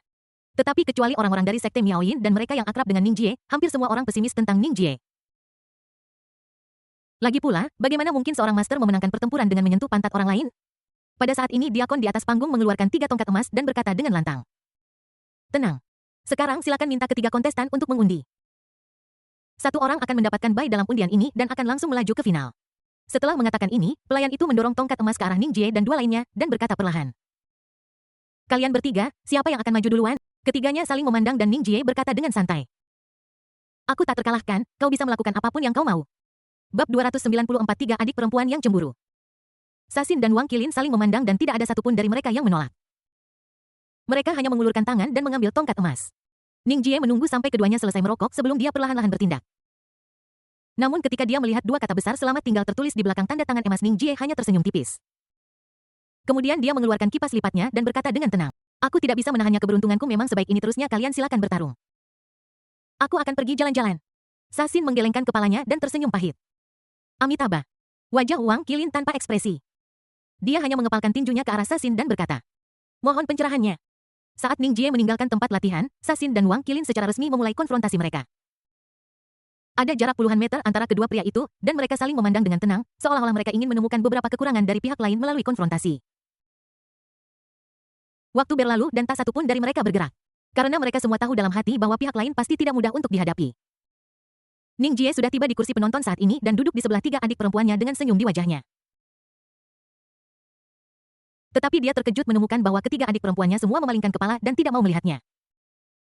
Ning Jie benar-benar bingung. Mengapa apa yang salah denganmu saudari junior, tidakkah kalian menyambut kakak senior? Xiao Wanxing dan Chu Si tidak berbicara tetapi Si Luo berkata dengan angkuh. Kakak senior sudah punya kekasih baru, kenapa dia masih peduli pada adik-adiknya? Mendengar ini, Ning Jie tidak bisa menahan keterkejutannya. Mungkinkah seseorang melihatku bergandengan tangan dengan Mu Kingsway? Tidak, bukan seperti itu. Adik-adik junior, mohon dengarkan penjelasanku. Si Luo menyela Ning Jie sebelum dia menyelesaikan kata-katanya. Jika bukan itu, lalu apa? Kami melihat dengan mata kepala kami sendiri bahwa kamu menampar. Ning Jie kemudian menyadari bahwa mereka sedang berbicara tentang Ling'er. Ning Jie tidak bisa menahan diri untuk tidak menghela nafas dalam. Kalian semua gadis kecil, kalian semua menjadi cemburu dan marah ketika seseorang mengambil foto pantat orang lain. Saudaraku, apakah kalian lebih jarang mengambil foto mereka? Jangan menangis kalau nanti aku menamparmu dengan keras. Meskipun dia berpikir demikian dalam hatinya. Ning Jie tahu bahwa dia tidak bisa mengatakannya dengan lantang saat ini, jika tidak, itu hanya akan menambah bahan bakar ke dalam. Dia hanya bisa berkata dengan nada membujuk. Dalam pertempuran, semuanya adalah kecelakaan. Saat ini Chu Si tidak senang dan berdiri dan cemberut. Kecelakaan apa kakak? Kamu berbohong saat kamu berkelahi denganku. Kamu selalu melakukannya dengan sengaja. Begitu kata-kata ini keluar, Xiao Wanxing menatap Chu Si dengan mata membara. Karena kata-kata Chu Si mengingatkannya bahwa ketika Ning Jie berkelahi dengannya, dia juga akan menepuk pantatnya dan mengucapkan kata-kata yang sangat kasar sambil menepuknya. Meskipun kata-kata itu kasar dan memalukan setiap saat pada waktu itu. Xiao Wanxing selalu merasa bahwa dia menikmatinya karena suatu alasan. Dia juga menanyakan pertanyaan ini kepada Ning Jie dan Ning Jie mengatakan bahwa dia mungkin memiliki kekaguman padanya. Meskipun Xiao Wanxing tidak mengerti. Selama Ning Jie menyukainya tidak masalah. Namun sekarang dia merasa ada sesuatu yang salah ketika dia mendengar kata-kata Chu Si. Mungkinkah kakak senior Ning dan Chu Si juga mengalami hal yang sama? Merasakan tatapan tajam Xiao Wanxing, Ning Jie diam-diam berpikir ada sesuatu yang salah dan dengan cepat melakukan perbaikan. Ketika saya berlatih sihir dengan Kiki, saya mungkin sedikit terlalu berat. Tapi itu pasti tidak disengaja. Setelah mendengarkan Xiao Wanxing bergumam pelan. Hanya bertukar teknik. Melihat Xiao Wanxing masih memiliki beberapa keraguan, Ning Jie langsung menggunakan strategi mengepung Wei untuk menyelamatkan Zhao dan berkata dengan keras. Karena sesama adik perempuan juniorku sangat tidak ramah kepadaku, aku akan pergi. Setelah mengatakan itu, Ning Jie hendak pergi. Namun seperti yang dia harapkan ketika dia berdiri. Xiao Wanxing dan Chu Si panik dulu dan langsung meraih Ning Jie dan berkata serempak. Kakak tunggu sebentar. Untuk menjaga Ning Jie, kedua pria itu menggunakan teknik yang sudah dikenal yaitu menyerang dari kedua sisi dan memegang erat lengan Ning Jie di lengan mereka. Mereka hanya ingin menakut-nakuti Ning Jie dan mencegahnya berselingkuh di luar, tetapi mereka selalu enggan membiarkan Ning Jie pergi. Keduanya bersandar di bahu Ning Jie pada saat yang sama, seolah-olah mereka ingin mengambil Ning Jie untuk diri mereka sendiri. Namun pada saat ini, Si Luo membeku di tempat. Mereka bertiga awalnya setuju untuk mengabaikan Ning Jie dan memberinya pelajaran, tetapi sekarang mereka belum melakukan apapun, dan Xiao Wanxing dan Chu Si langsung jatuh. Saat ini, Si Luo merasa seperti badut. Melihat bagaimana Xiao Wanxing dan Chu Si ingin bergantung pada Ning Jie, hati Si Luo juga sedikit tergerak. Entah kenapa, dia tiba-tiba merasa ingin bergabung dengan mereka. Dia ingin memeluk Ning Jie dari belakang dan merasakan kebahagiaan yang dia bayangkan, tetapi dia akhirnya menahan diri kepribadian dan harga dirinya tidak mengizinkannya untuk melakukannya. Jadi, dia hanya bisa menoleh perlahan dengan sedikit rasa kesepian di matanya. Pada saat yang sama, niat membunuh dan Wang Qilin di arena seni bela diri akhirnya mengambil tindakan. Amitabha. Sasin menyatukan tangannya dan cahaya keemasan terpancar dari tubuhnya. Dengan cepat menyebar ke seluruh tubuhnya membentuknya menjadi patung emas. Ini adalah latihan pembentukan tubuh Buddha yang dapat dianggap sebagai latihan pembentukan tubuh paling kuat di dunia. Dengan satu gerakan, dia menumpuk resistensi sihir dan armor, dan memaksimalkan pertahanan. Sekarang tekanan ada pada Wang Qilin. Wang Qilin juga memasang tampang serius di matanya. Dia menghunus pedangnya. Ini adalah pertama kalinya dia menghunus pedangnya di kompetisi seni bela diri ini. Saat pedang panjang itu ditarik keluar dari sarungnya, cahaya hijau menyebar ke seluruh tempat dan raungan naga yang keras keluar dari pedang panjangnya. Semua orang terkejut. Roh pedang Wang Qilin sebenarnya adalah naga raksasa. Wang Qilin menghunus pedangnya tanpa ragu-ragu dengan keterampilan tubuhnya yang luar biasa. Dia siap untuk membunuh dalam waktu kurang dari satu napas. Swish. Cahaya pedang naik dan turun dengan keras tanpa hambatan apapun. Pedang ini adalah yang paling kuat. Energi pedang yang mengerikan seolah-olah mampu membelah ruang dan energi spiritual bahkan dinyalakan oleh gesekan dengan mata pedang. Mengeluarkan asap putih tipis. Tebasan pembelah langit. Wang Qilin mengayunkan pedangnya ke bawah, langsung memotong bahu Sasin. Kang. Dengan pedang ini, Sasin mundur 3 langkah, tetapi pertahanan tubuh emasnya tidak rusak. Wang Qilin memandang Sasin dengan tenang, sedikit keengganan terlihat di matanya, tetapi dia tidak berdaya. Pedang ini adalah yang terkuat miliknya. Tetapi tidak dapat menembus pertahanan hati pembunuh, jadi tidak ada gunanya melanjutkan pertarungan. Dia berkata langsung, "Saya kalah." Ini adalah master sejati yang bertindak dengan lancar dan selalu memiliki kesadaran diri. Sasin juga membungkuk sedikit dan berkata, "Amitabha. Terima kasih sudah mengizinkan." Melihat pertempuran antara Sasin dan Wang Qilin berakhir, Ning Jiwo sedang menikmati pijatan bahu dan kaki Cu Si dan Xia Wanxing. Matanya berbinar dan bergumam. Sepertinya giliranku untuk tampil. Bab 295 Kekhawatiran Si Yuki. Melihat giliran Ning Jie untuk bermain. Cu Si yang memijat bahu Ning Jie perlahan berhenti, ekspresi khawatir muncul di wajahnya. Dan berkata, "Saudara kau harus hati-hati sebenarnya. Mendapatkan tempat kedua sudah sangat bagus kakak, jangan sampai terluka." Melihat ekspresi khawatir Cu Si, Ning Jie tersenyum dan berkata dengan nada menenangkan, "Jangan khawatir, apa kau tidak percaya padaku? Apa kau pikir aku tidak bisa mengalahkan keledai botak itu?" Cu Si melambaikan tangannya dan berkata, "No Kiki akan selalu percaya pada Brotherhood biksu itu memiliki teknik pembangunan tubuh yang sangat kuat." Dia terlihat sangat tangguh. Ning Jie menatap Cu Si, tatapan licik melintas di matanya saat dia berkata, "Bukankah kakak senior itu?" Cu Si awalnya tidak peduli, tetapi ketika dia melihat mata Ning Jie dan mendengar nada aneh Ning Jie, dia langsung bereaksi dan tahu makna mendalam yang tersembunyi dalam kata-kata Ning Jie. Jadi dia tersenyum dan berkata, "Kalau begitu, sebaiknya kau terus bekerja keras, saudara. Setelah kita mengalahkan biksu itu, aku ingin melihat seberapa tangguh dirimu." Mendengar kata-kata Cu Si, Ning Jie hanya bisa menghela napas. Sialan sekali kalimat itu selalu membuat orang bersemangat secara instan. Setelah menghibur adik perempuannya, Ning Jie berjalan menuju arena seni bela diri. Saat ini, si Luo, yang hanya sombong bisa menahan diri untuk tidak membentaknya. "Hei ayolah." Ning Jie tidak menoleh ke belakang tetapi hanya mengangkat senyum tipis di sudut mulutnya. "Saya harus mengatakan bahwa tsundere ini cukup menarik." Di bawah tatapan semua orang, Ning Jie perlahan berjalan ke arena seni bela diri dan menghadapi Sasin dari kejauhan. Sasin menatap Ning Jie dengan senyum tipis di wajahnya. Dan berbicara lebih dulu. Jika Tuan Ning dapat beralih ke agama Buddha dan menjadi putra suci agama Buddha kita, maka saya bersedia mengakui kekalahan dan membiarkan Tuan Ning menjadi nomor 1 dalam kompetisi seni bela diri dunia ini. Bagaimana menurutmu? Kata-kata Sasin diucapkan tanpa ragu-ragu dan dengan suara yang nyaring dan kuat. Hampir semua orang di tempat kejadian mendengarnya. Semua orang tidak mengerti mengapa Sasin memanggil Ning Jie Guru Ning. "Aku tidak mengerti mengapa pembunuh ini sangat menyukai Ning Jie hingga dia rela melepaskan posisi teratas di kompetisi seni bela diri dunia demi membuatnya masuk agama Buddha. Kamu tahu itu adalah kehormatan besar untuk menjadi yang pertama dalam kompetisi seni bela diri dunia. Melihat seluruh benua Tianyan, selama seseorang bisa mendapatkan posisi teratas di kompetisi bela diri dunia, dia pasti akan menjadi orang yang akan coba dijilat oleh semua kekuatan besar. Dan sekarang, dia benar-benar bisa melepaskan niat membunuhnya demi Ning Jie. Tidak dapat dipahami dan luar biasa. Reaksi orang banyak berlebihan dan bahkan lebih berlebihan lagi adalah Qiu Weibai dan yang lainnya di atas panggung. Qiu Weibai tiba-tiba membanting kendi anggur ke atas meja lalu menatap perwakilan agama Buddha dan berkata dengan nada dingin, "Agama Buddha benar-benar metode yang bagus. Apakah kalian murid-muridku punya ide?" Cum Yaohan juga menimpali. Mungkinkah bakat dari sekte Buddha telah berkurang sampai titik ini dan mereka ingin merebut orang-orang dari aliansi Taois dataran tengah? Ini adalah berita aneh yang belum pernah terjadi dalam 1000 tahun. Perwakilan umat Buddha juga sedikit malu saat ini tetapi mereka tetap berusaha menahan tawa dan berkata, "Ini adalah ide anak kecil Sasin Wei belum tahu. Tetapi sekte Buddha saya memiliki banyak orang berbakat. Saya pikir tidak ada apapun tentang Ning Jie yang disukai sekte Buddha saya sehingga bisa merekrutnya perlu." Mendengar jawaban Buddha, Qiu Weibai mendengus dingin. Bukan yang terbaik. Si Yuki di samping juga menghela napas lega. Dia tidak ingin menghadapi Ning Jie yang botak di masa depan. Dalam kasus itu, bagaimana kita bisa bertarung dengan sekuat tenaga? Saat ini, semua orang menunggu jawaban Ning Jie. Di mata banyak orang, selama Anda bisa merebut posisi teratas di kompetisi seni bela diri dunia, tidak masalah faksi mana yang Anda ikuti. Tapi Ning Jie tidak berpikir begitu. Dalam kehidupan ini, dia berjanji pada Qiu Yuebai bahwa dia tidak akan pernah mengkhianatinya lagi. Selain itu, dia sudah memiliki kepercayaan diri bahwa dia bisa mengalahkan niat membunuh, jadi tidak perlu baginya untuk menjadi seorang Buddha yang jelek ini. Memikirkan hal ini, Ning Jie perlahan menyimpan kipas lipatnya dan berkata dengan keras. Jika kamu ingin bertarung, maka bertarung. Jangan buang kata-katamu, sudah kubilang aku tak terkalahkan. Suara ini seperti guru yang menggema di langit dan dipenuhi dengan keyakinan dan dominasi yang luar biasa, langsung menyulut atmosfer seluruh tempat pelatihan. Semua orang menghela napas dengan emosi. Ya Tuhan, putra suci Sekte Miaoyin ini terlalu percaya diri. Mungkinkah aku salah menebak, dia benar-benar memiliki kemampuan untuk mengalahkan Sasin? Tapi dia hanya menyembunyikan. Lupakan saja orang-orang seperti dia, hanya omong besar. Aku sudah melihat banyak orang seperti dia. Jika dia memiliki kemampuan, dia pasti sudah menggunakannya sejak lama. Mengapa menunggu sampai sekarang? Dia pasti akan ditaklukkan oleh Killing Heart dalam 2 gerakan. Betul sekali, bahkan seorang kultivator sekuat Wang Qilin tidak bisa menembus pertahanan Killing Heartlet sendirian. Itu sudah cukup bagus baginya untuk mendapatkan tempat kedua. Tetapi dia pasti akan berhenti di sini.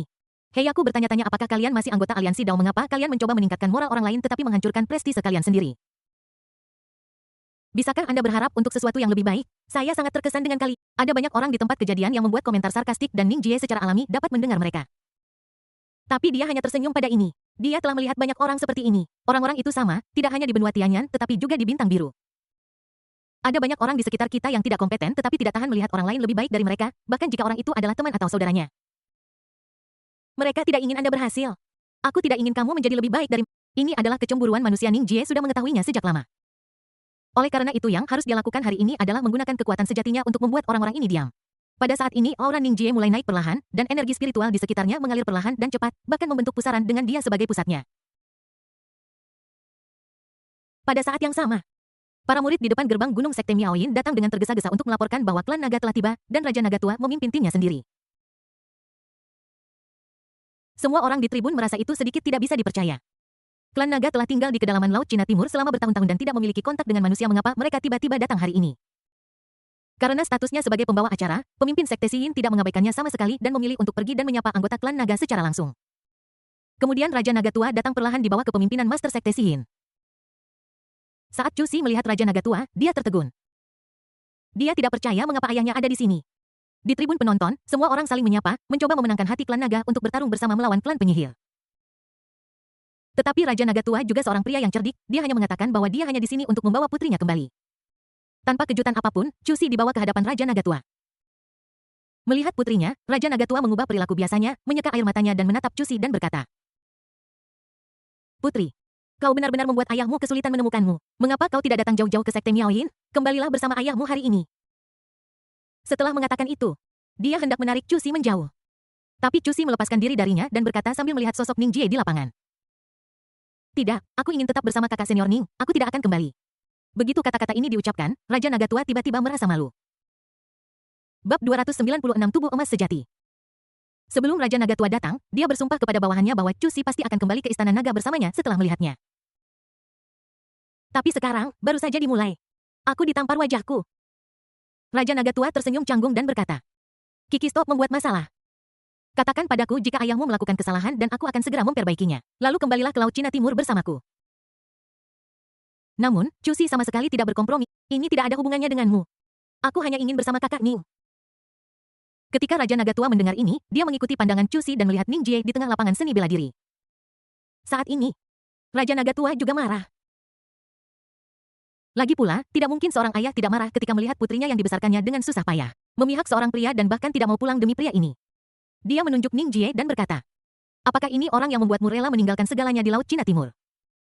Chu Si mengangguk tanpa ragu. Fakta bahwa dia menyukai Ning Jie sekarang diketahui oleh semua orang di Sekte Miaoyin, ada yang perlu disembunyikan.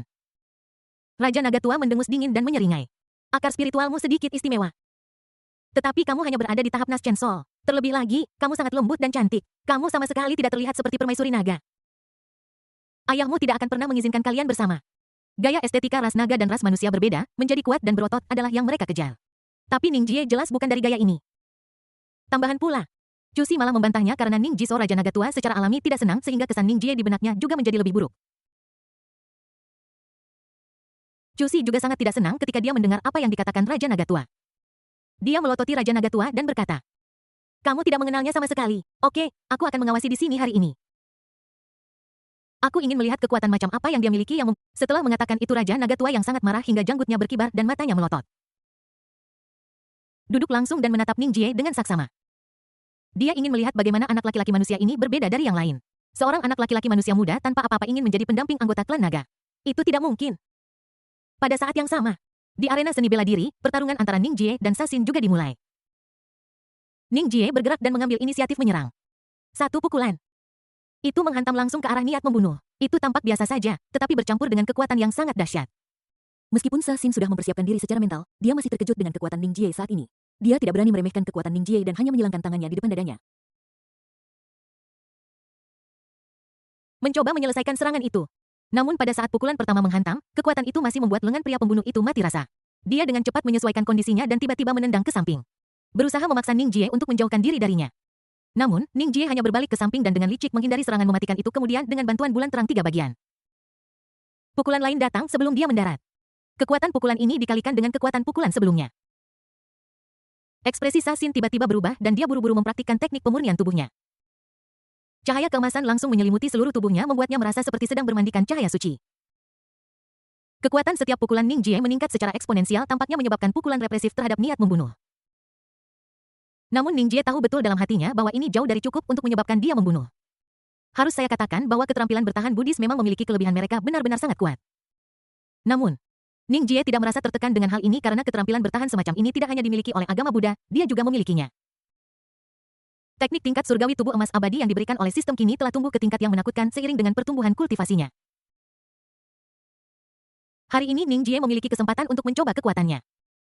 Melihat Ning Jie mengambil inisiatif untuk menjauhkan diri dari dirinya, Xin menghela napas lega dan berkata, "Amitabha Guru Ning, saya akui bahwa saya meremehkan Anda sebelumnya. Anda memiliki kekuatan untuk melawan saya." Ning Jie cukup puas dengan sikap pria botak itu. Senyum tipis muncul di bibirnya. "Jika kamu pikir kekuatanku telah berhenti di sini, maka kamu salah. Aku bahkan belum menggunakan setengah dari kekuatanku." Begitu kata-kata ini diucapkan, bukan hanya wajah Sasin yang berubah, tetapi seluruh penonton langsung terkejut. "Apa, dengan serangan sekuat itu barusan, kamu bahkan belum menggunakan setengah dari kekuatanmu? Apakah kamu menyombongkan diri?" Aku pikir dia hanya menyombongkan diri. Kalau aku tidak salah, teknik yang melipat gandakan kekuatan adalah keterampilan terkenal Qiyu Yuebai, 3 titik bulan terang. Dia sudah menggunakan jurus ini, tapi dia masih keras kepala. "Diam saja, tidak bisakah kamu hanya menonton dengan saksama? Kenapa kamu harus menunjuk-nunjuk?" Saat semua orang berdiskusi, pikiran Ning Jie sudah bergerak, dan energi spiritual di sekitarnya mulai melonjak. Kemudian, yang mengejutkan semua orang, cahaya keemasan tampak berkedip di sekitar tubuh Ning Jie. Dan cahaya keemasan ini bahkan lebih kuat daripada cahaya keemasan di tubuh Sasin. Sepertinya hampir terwujud. Melihat adegan ini, Sasin tampak bingung. Seni bela diri macam apa yang Ning Jie gunakan? Mengapa ini sangat mirip dengan seni bela diri pertahanan Buddhis? Su Ning Jie juga diliputi oleh cahaya keemasan. Dia menatap Sasin dan berkata, "Kudengar pelatihan tubuh dan teknik pertahanan Buddhis Anda unik. Hari ini saya di sini untuk belajar dari Anda. Saya ingin melihat siapa yang lebih kuat, Anda keledai botak atau saya." Setelah mengatakan itu, Ning Jie tidak memberi Sasin waktu untuk bereaksi dan menendang dengan keras menggunakan kedua kakinya. Tanah Bluestone retak seketika dan Ning Jie terlempar seperti bola meriam. Sekarang kekuatannya cukup untuk mendorong tubuh emas yang tidak bisa dihancurkan ini. Dia tidak lagi dibatasi dan bisa bertarung dalam tubuh emas. Bang! Keduanya bertabrakan, menyebabkan gelombang udara yang mengerikan dan suara yang bergema di langit. Ini adalah pertarungan yang sepenuhnya defensif. Setelah tabrakan, Ning Jie mundur beberapa langkah dan napasnya menjadi sedikit tidak stabil. Tetapi situasinya yang membunuh bahkan lebih suram. Jejak darah mengalir dari sudut mulutnya dan cahaya kemasan di tubuhnya menjadi jauh lebih redup. Jelas. Dia berada pada posisi yang kurang menguntungkan dalam konfrontasi ini. Saat ini pemandangan itu benar-benar sunyi. Tidak ada yang berani mempercayai adegan ini. Di bidang pertahanan di mana agama Buddha adalah yang terbaik, mereka justru kalah. Monster macam apa Ning Jie ini? Apakah teknik pertahanan yang dia latih lebih kuat dari teknik agama Buddha? Pada saat ini, para biksu Buddha di platform melihat tidak dapat lagi menahan diri dan menatap Ning Jie dengan mata membara, tidak dapat menahan diri untuk berseru. Tubuh emas ini adalah tubuh emas yang sebenarnya. Ning Jie benar-benar seorang murid agama Buddha. Bab 297, bagaimana cara menghadiahi kakak senior. Keterampilan bertahan Buddhis selalu menjadi yang terbaik dan mereka bangga akan hal itu. Tapi sekarang keterampilan Ning Jie tidak hanya sangat mirip dengan tubuh emas Buddhisme, tetapi bahkan lebih maju dari tubuh emas Buddhisme. Ini membuat umat Buddha bersemangat. Semua umat Buddha akhirnya memahami niat membunuh pada saat ini. Tidak heran Sasin sangat menyarankan agar Ning Jie diubah menjadi agama Buddha dan menjadi murid Buddha. Ternyata dia sangat cerdas. Jika seorang jenius seperti itu tidak memasuki agama Buddha, itu akan menjadi kerugian terbesar bagi agama Buddha. Melihat tatapan membara di mata para biksu ini, Qiu Bai sedikit mengernyit dan mengingatkan mereka. Jangan lupakan apa yang baru saja kalian umat Buddha katakan. Orang-orang di komunitas Buddha baru saja ingat bahwa mereka telah bersumpah bahwa ada banyak orang berbakat dalam agama Buddha dan mereka tidak tertarik pada Ning Jie. Tapi sekarang, bukankah ini hanya menamparkan diri sendiri? Wajah-wajah lama umat Buddha memerah dan mereka tetap diam, tetapi mereka masih tidak berniat menyerah. Mereka diam-diam mengirim pesan kepada Sasin memintanya untuk memenangkan Ning Jie untuk menjadi putra suci agama Buddha dengan segala cara. Ketika Sasin menerima berita, dia sedikit terpana, tetapi dia dengan cepat mengetahuinya.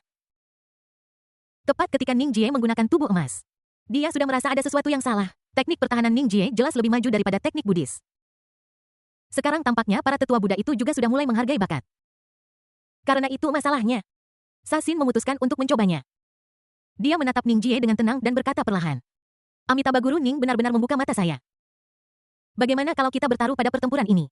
Mendengar kata-kata Sasin, Ning Jie menjadi tertarik dan bertanya. Bagaimana caramu bertaruh? Ini sangat sederhana. Jika aku menang, Tuan Ning akan beralih ke agama Buddha dan menjadi putra suci agama Buddha. Bagaimana dengan itu? Ning Jie memandang Sasin dan tidak bisa menahan diri untuk tidak tertawa. Orang ini benar-benar masih menyimpan niat jahat. Namun, dia sama sekali tidak takut dengan taruhan ini karena dia yakin akan menang. Oke, tapi bagaimana jika aku menang? Ning Jie bertanya. Sasin berkata tanpa ragu sedikit pun. Kalau begitu, apapun yang dikatakan Tuan Ning adalah... Oke, aku setuju. Ning Jie berbicara dengan suara tegas sambil meregangkan otot-ototnya dan bersiap untuk pertempuran yang akan datang. Dan Sasin tidak menganggur. Baik, dia membungkuk dengan satu tangan dan membacakan mantra dengan diam-diam di bawah lotus kakinya dengan tenang mekar. Memancarkan lampu 7 warna yang mempesona. The Lotus berubah menjadi platform lotus yang tampak sangat sakral. Dan dengan munculnya platform lotus, aura Sasin meningkat pesat, membuatnya sedikit sulit untuk dipahami sejenak. Melihat adegan ini, seseorang berseru. Itu adalah platform teratai 7 warna, harta Buddhis yang paling berharga. Suara ini seperti petir di siang bolong. Langsung menyebabkan kegemparan di tempat kejadian.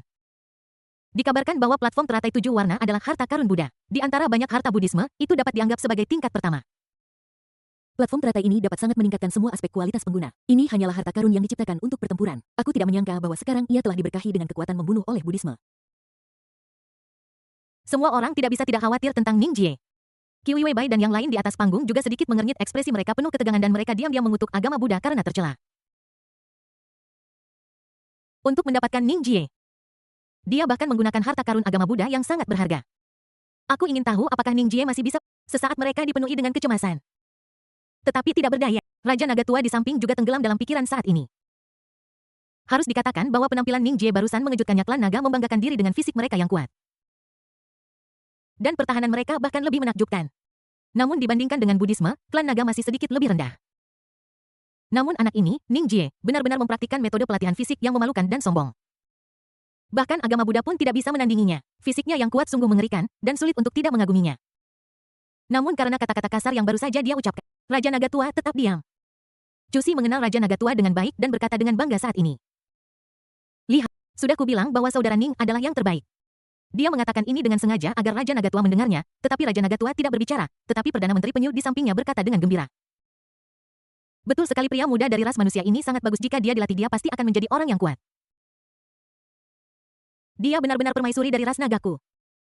Sebelum Perdana Menteri kura-kura menyelesaikan kata-katanya, dia menangkap tatapan tajam Raja Naga Tua. Dia langsung menutupi mulutnya dengan tangannya dan tidak berani mengatakan apapun lagi. Raja Naga Tua berkata dengan wajah muram.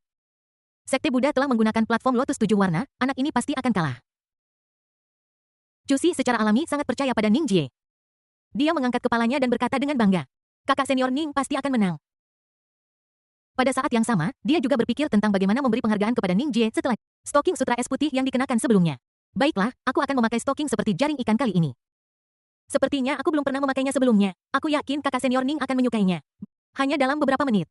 Serangkaian rencana dan pakaian yang sempurna telah muncul di benak Cusi. Sedemikian rupa sehingga ketika dia memikirkan adegan itu, sekarang dia merasa sedikit bersemangat. Di lapangan seni bela diri.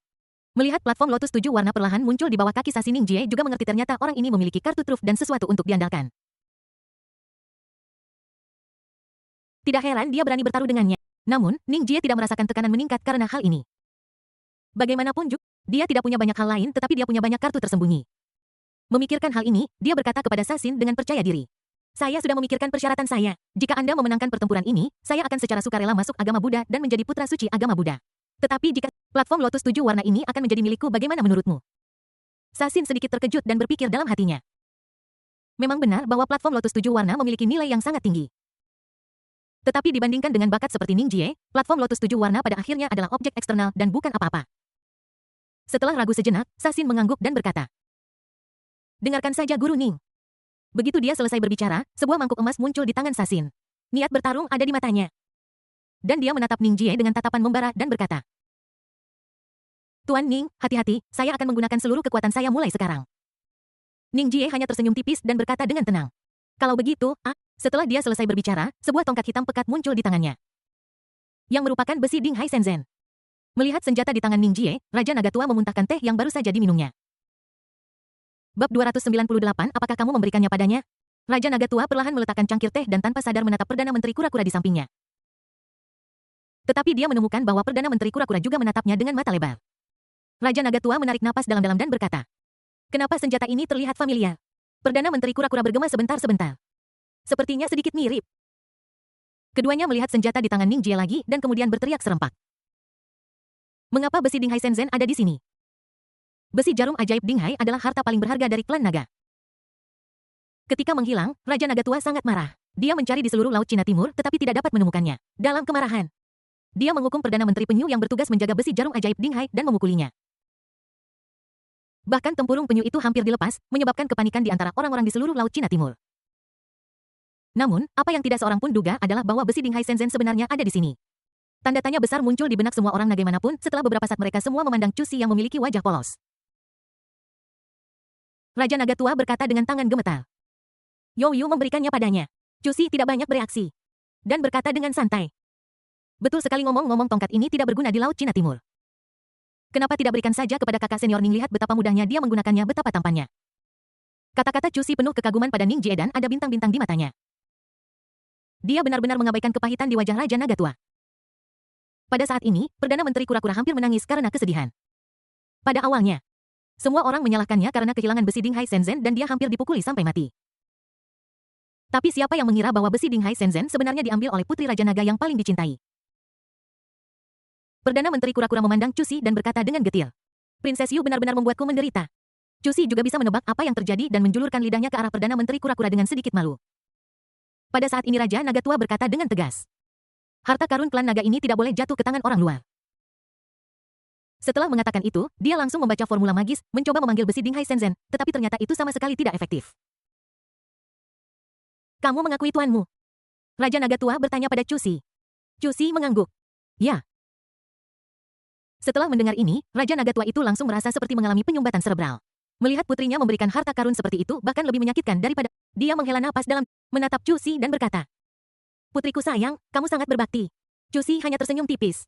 Menatap Raja Naga Tua yang sangat marah hingga janggutnya berkibar dan melotot, dia juga sedikit malu, jadi dia mencubit bahu Raja Naga Tua dan berkata sambil tersenyum.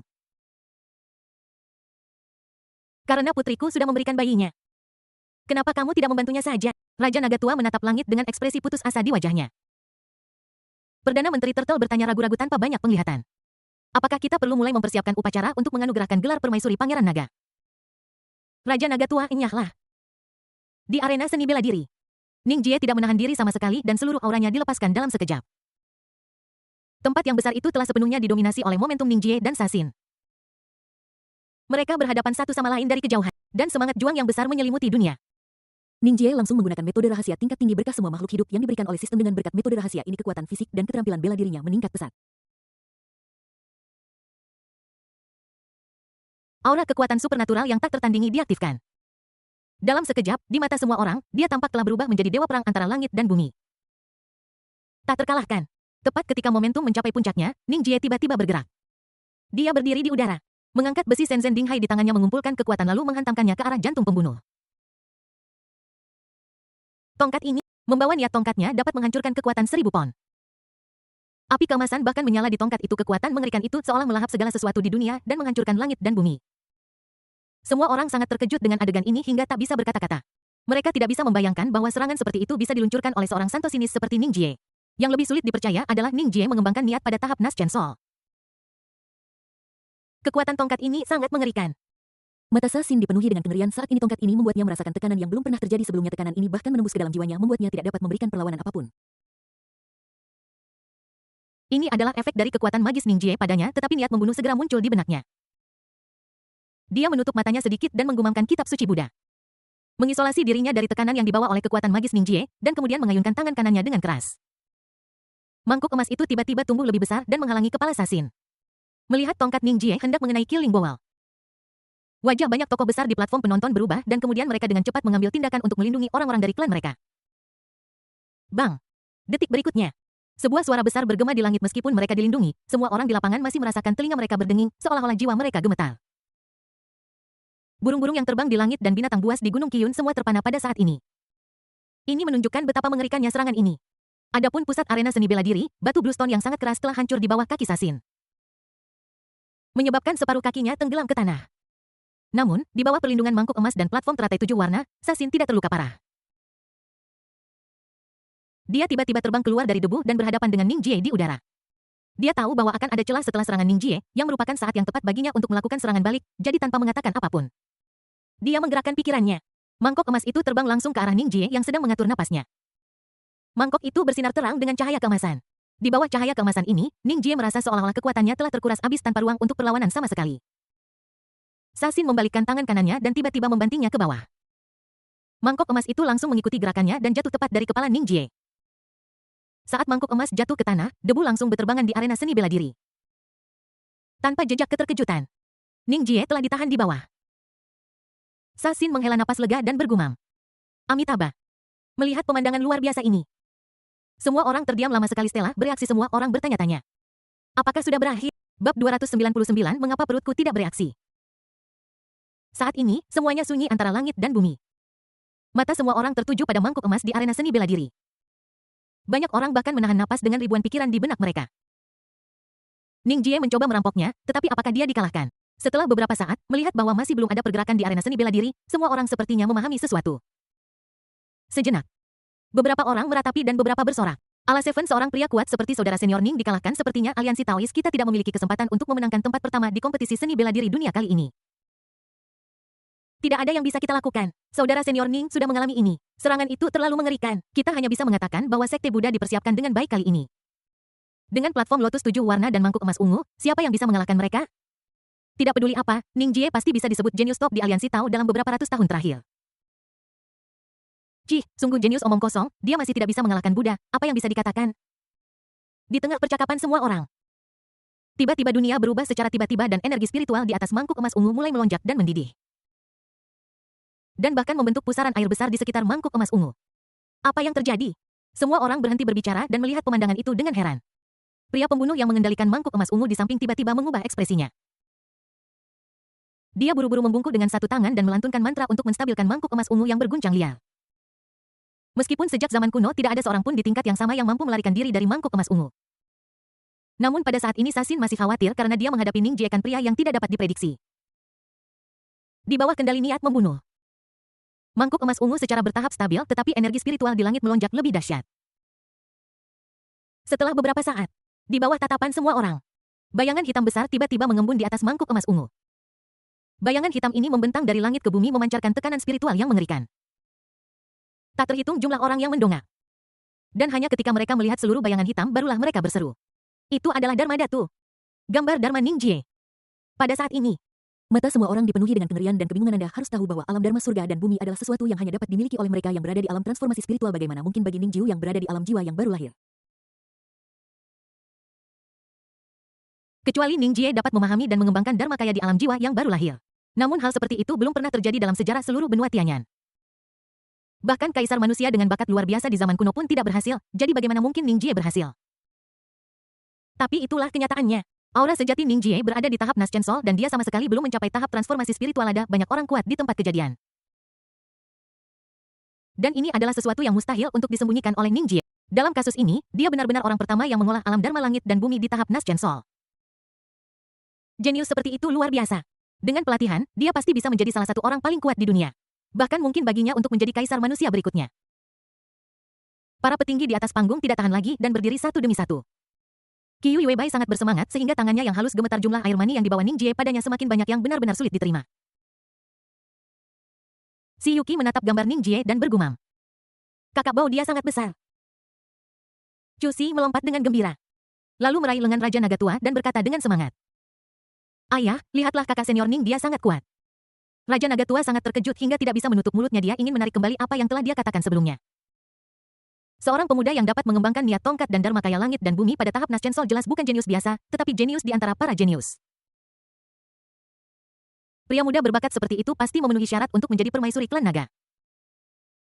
Pada saat ini Raja Naga Tua diam-diam telah memutuskan bahwa dia harus memastikan Cusi memiliki cengkeraman yang kuat pada Ning Jie. Menantu yang begitu kuat tidak boleh hilang. Memikirkan hal ini, Raja Naga Tua memandang Cusi dan tidak bisa menahan diri untuk tidak menghela nafas. Seperti yang diharapkan dari putriku, kamu memiliki mata yang bagus. Cusi kembali sadar dan bertanya. Ayah, apa yang kau katakan? Maksudku, anak ini sangat bagus dan memenuhi syarat untuk menjadi pendamping klan nagaku. Baiklah, aku ingin menanyakan satu hal lagi, seberapa jauh hubunganmu dan Ning Jie? Pertanyaan ini diajukan oleh Cusi yang wajahnya sedikit memerah. Ya ampun, bagaimana bisa seorang ayah menanyakan hal itu kepada putrinya? Raja Naga Tua tersenyum dan berkata. Aku tidak ingin tahu, setelah pertempuran ini Ning Jie pasti akan menjadi tokoh yang populer. Kamu harus bergegas dan jangan menunda, apa yang perlu dilakukan butuh waktu lama bagi klan naga kita untuk melahirkan keturunan, kamu tidak boleh ketinggalan. Anak perempuan, putri tahu. Ning Jie diakui oleh Raja Naga Tua, jadi Cusi secara alami sangat senang. Tetapi yang membuatnya tidak senang adalah dia telah bertengkar dengan Ning Jie berkali-kali. Dan setiap kali dia membiarkan Ning Jie melakukan apapun yang diinginkannya, tetapi perutnya tidak bereaksi sama sekali. Sepertinya saya harus memperhatikan metode saya di masa depan. Saat ini, pikiran Cusi menjadi semakin keterlaluan. Dengan keberhasilan kondensasi sempurna dari gambar Dharma Ning Jie, meskipun tubuh aslinya masih terperangkap dalam mangkuk emas ungu, kekuatan tempur gambar Dharma tidak lebih lemah dari tubuh aslinya. Dan bahkan lebih kuat. Di bawah pengawasan ketat kerumunan, sosok Dharma Ning Jie perlahan mengangkat besi Shenzhen Dinghai di tangannya. Dalam sekejap, bayangan tongkat menyebar antara langit dan bumi. Setiap bayangan tongkat membawa aura tekanan yang menakutkan. Ketika mereka jatuh ke udara, puluhan juta bayangan tongkat bergabung untuk membentuk tongkat penciptaan yang menjangkau dari langit ke bumi. Ada busur listrik mengerikan yang menyala di tongkat emas. Sebuah tongkat jatuh dan mengenai mangkuk emas ungu secara langsung. Gelombang udara yang mengerikan langsung mendorong jatuh semua orang yang duduk di kursi. Dan orang-orang serta kuda-kuda terlempar ke tanah sesaat. Segera setelahnya semua orang mendengar bunyi klik-klik. Bunyi klik. Mengikuti suara itu saya melihat bahwa cahaya keemasan pada mangkuk emas ungu meredup drastis dalam sekejap dan bahkan retakan hitam muncul dari tengah. Retakan itu terus menyebar ke segala arah dengan kecepatan yang sangat cepat. Setelah beberapa saat dengan retakan muncul di seluruh mangkuk emas ungu, mangkuk itu benar-benar meledak. Ning Jie yang terperangkap di mangkuk emas ungu langsung muncul di udara. Dia berdiri di udara dengan tangan di belakang punggungnya. Pakaiannya berkibar tertiup angin dan di belakangnya ada bayangannya yang menjulang tinggi. Pada saat ini Ning Jie seperti dewa iblis antara langit dan bumi. Di sisi lain mangkuk emas ungu Sasin pecah dan dia sendiri menderita serangan balik yang kuat, darah terus menyembur keluar dari sudut mulutnya. Dia menutupi dadanya dengan satu tangan dan tidak punya kekuatan lagi untuk bertarung. Aku kalah, Sasin berkata dengan tenang tanpa kesedihan atau kegembiraan di wajahnya. Bab 300 semua permintaanmu akan dipenuhi. Kata-kata niat membunuh yang tampaknya biasa terdengar seperti guntur di telinga semua orang. Bahkan seseorang sekuat Sasin dikalahkan oleh Ning Jie. Akhir seperti itu di luar ekspektasi banyak orang. Bagaimanapun, pembalikan itu terlalu dramatis. Pada saat yang sama, kekuatan Ning Jie juga memberikan kejutan besar bagi semua orang. Setelah hening sejenak, tepuk tangan meriah pecah di tempat kejadian, dengan sorak-sorai dan teriakan bercampur menjadi satu. Ya Tuhan! Kakak senior Ning benar-benar menang, dia benar-benar mengalahkan Sekte Buddha dan memenangkan tempat pertama di kompetisi seni bela diri dunia. Luar biasa, dia adalah satu-satunya dalam sejarah yang dapat mengembangkan alam Dharma langit dan bumi pada tahap Naschensol. Kita hanya bisa menyanjung jenius seperti itu. Jika anak laki-laki ini tidak meninggal, dia akan menjadi orang hebat di masa depan. Ngomong-ngomong, di mana orang yang mengatakan bahwa jika Ning Jie bisa memenangkan tempat pertama di kompetisi seni bela diri dunia, dia akan mengakui Ning Jie sebagai kakeknya. Cepat suruh dia keluar dan penuhi janjinya. Untuk sesaat topik yang menjadi perbincangan semua orang beralih ke Ning Jie. Bahkan tokoh-tokoh besar berpengetahuan di tribun penonton menatap Ning Jie dengan mata membara seolah-olah dia adalah harta karun. Sebagai satu-satunya guru Ning Jie, Qiyu Yuebai juga merasa rileks secara fisik dan mental saat ini. Lagi pula Ning Jie adalah muridnya. Dan dia seharusnya bangga dengan Ning Jie. Banyak orang tidak bisa tidak memuji Ning Qiyu Yuebai menjadi semakin bahagia saat dia mendengarkan dia berdiri di tribun penonton. Mengangkat dagunya yang lembut dan senyum menawan menggantung di sudut mulutnya. Dia berpura-pura tenang dan berkata, "Tidak perlu memuji saya. Muridku memang memiliki kualitas seorang kaisar agung. Ini hanyalah operasi dasarnya. Semuanya, silakan duduk." Setelah mengatakan itu, senyum Qiyu menjadi semakin cerah. Saat dia melihat Ning Jie di lapangan, semakin dia melihat, semakin bahagia perasaannya. Dia bahkan ingin bergegas dan mendekati Ning Jie terlepas dari segalanya. Namun, dia tetap menahan diri di depan umum. Saat beberapa orang bahagia, tentu saja beberapa orang sedih. Orang-orang yang paling khawatir adalah para Buddhis yang semuanya tampak sedih di wajah mereka. Awalnya, mereka ingin Sasin membawa Ning Jie ke agama Buddha dengan segala cara dan merekrut jenius top ini, tetapi sekarang kekuatan Ning Jie berada di luar imajinasi mereka. Kehilangan platform teratai 7 warna bukanlah masalah besar, hal yang penting adalah menyaksikan jenius yang akan berada di tangan saya terbang lagi. Itu sangat menyakitkan. Bagaimana saya harus menjelaskan kepada Buddha ketika saya kembali ke wilayah barat? Saat ini, Diakon Sekte Miaoyin yang bertugas memimpin kontes Tianxia Wushu juga pulih dari keterkejutannya dan berteriak dengan keras. Pemenang kompetisi seni bela diri dunia ini adalah putra suci Sekte Miaoyin dari aliansi Tao Ning Jie. Kebahagiaan datang begitu tiba-tiba sehingga Diakon yang bertugas membacanya merasa terlalu seperti mimpi. Dia bahkan merasakan bibirnya bergetar saat berbicara. Namun, menghadapi tempat pertama Ning Jie tidak merasakan apapun. Pada saat ini, dia melihat gambar Dharma yang menjulang tinggi di belakangnya. Benar-benar tenggelam dalam dunianya sendiri dan tidak bisa menahan diri untuk tidak menghela nafas dalam hati. Perasaan memiliki gambar Dharma benar-benar luar biasa, sangat besar. Aku merasa sangat aman. Aku ingin tahu apakah gambar Dharma ini akan menjadi lebih besar seiring dengan peningkatan tingkat kultivasi saya. Ning Jie berpikir dalam hatinya. Dia tidak bisa menahan diri untuk berpikir seperti. Lagi pula, sudah diketahui umum bahwa mayoritas pemain aliansi memiliki obsesi fanatik untuk menjadi lebih besar atau lebih kecil. Di tengah sorak-sorai penonton, Ning Jie perlahan-lahan menyingkirkan citra Dharmanya dan mendarat dengan mantap di platform penonton. Dia masih sangat puas dengan pertempuran hari ini.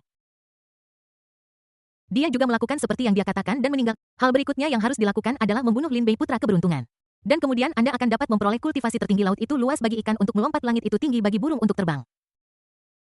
Saat ini, Qiyu Yuebai juga maju, matanya yang indah menoleh untuk melihat Ning Jie dan berkata,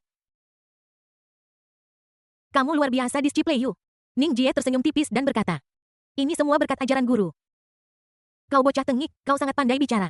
Tetapi kau benar-benar menghormatiku hari ini. Sekarang, katakan padaku hadiah apa yang kau inginkan dan aku akan berikan itu padamu." Penghargaan. Mendengar Qiyu Yuebai mengatakan ini, Ning Jie langsung tertarik. Hari ini adalah kesempatan bagus, jadi kita tidak boleh melewatkannya. Bisakah kamu benar-benar meminta apa saja? Ning Jie bertanya ragu-ragu. Qiyu Yuebai mengangguk dan berkata dengan mata sejelas air musim gugur. Tentu saja, selama itu adalah sesuatu yang bisa dilakukan guru. Aku akan memuaskanmu. Ning Jie terkekeh dan dengan berani mengungkapkan pikiran yang telah lama tersembunyi di dalam hatinya. Lalu Tuan, bisakah Anda menunjukkan stocking sutra es hitam yang diberikan murid Anda terakhir kali? Bukannya Ning Jie memiliki fetish khusus, dia hanya memiliki estetika sederhana. Dia telah melihat Chu Xi dan Xia Wanqing mengenakan stocking sutra es hitam, tetapi dia belum pernah melihat Qiyu Yuebai memakainya. Terakhir kali dia memberanikan diri untuk memberi Qiyu Yuebai sepasang, tetapi Qiyu Yuebai merasa bahwa mengenakan stocking sutra es hitam benar-benar tidak senonoh, jadi dia tidak memakainya. Ning Jie sangat ingin melihat tuan cantik yang mengenakan stocking hitam. Mendengar Ning Jie mengatakan ini, Qiyu Yuebai sedikit terpana dan memelototi Ning Jie, tetapi akhirnya mengertakkan gigi dan berkata, "Kamu bocah kecil. Aku benar-benar tidak tahu mengapa kamu menyukai hal-hal aneh itu. Setelah kamu melihatku memakai kaos kaki berwarna kulit, sekarang kamu ingin aku memakai kaos kaki hitam untuk kamu lihat. Tetapi melihat bahwa kamu telah tampil sangat baik hari ini, aku akan memakainya untuk kamu lihat." Kata-kata Qiyu Yuebai langsung membuat Ning Jie bersemangat. Begitu dia memikirkan gambaran gurunya mengenakan stocking hitam, dia merasa tidak bisa lagi menahan diri dan terangsang. Lalu bagaimana jika bakti berubah saat itu? Saat ini hubungan antara dia dan tuannya Qiyu Yuebai sudah jelas. Itu sudah lama melampaui hubungan antara guru dan murid berlebihan untuk menyebut mereka sebagai rekan Tao setelah semua mereka telah berpelukan dan berciuman.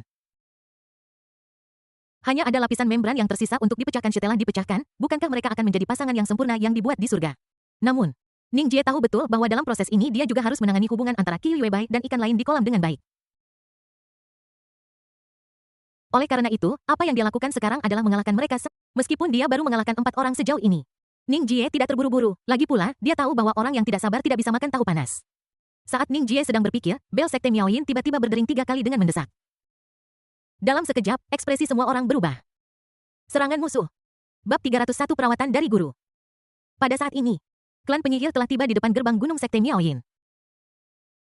3 perahu terbang hitam besar berbaris di langit menghalangi matahari di atas perahu terbang. Setiap penyihir memancarkan aura kuat yang menakjubkan. Dihadapkan dengan barisan klan penyihir yang begitu kuat, murid-murid yang menjaga gerbang Gunung Sekte Miaoyin juga merasa sedikit panik. Bagaimanapun, ini adalah pertama kalinya dalam ribuan tahun bahwa Sekte Miaoyin benar-benar menghadapi krisis seperti itu. Apa yang harus kita lakukan? Kakak-kakakku merasa situasinya tidak baik. Aura yang mereka bawa terlalu menakutkan. Apa yang kamu takutkan? Kita masih memiliki formasi perlindungan sekte. Mereka tidak akan bisa masuk kapanpun. Tunggu saja para tetua tiba. Saat mereka berbicara, semua orang di arena seni bela diri telah mendengar berita itu dan bergegas mendekat. Ketika mereka melihat orang-orang klan penyihir yang padat di perahu terbang. Bahkan banyak tetua yang kuat memiliki ekspresi yang sedikit berubah. Meskipun semua orang telah menduga ini, pada saat ini mereka masih merasa bahwa mereka telah meremehkan Wu Jin dan klan Wu.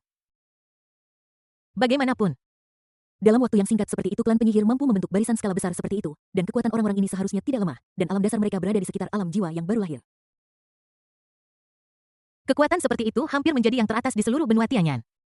Namun jika Anda memikirkannya, itu tampak normal. Bagaimanapun juga, klan Wu berbeda dari klan biasa. Klan Wu sama sekali bukan klan tetapi lebih seperti klan. Karena itu diciptakan oleh Wu Jin sendiri.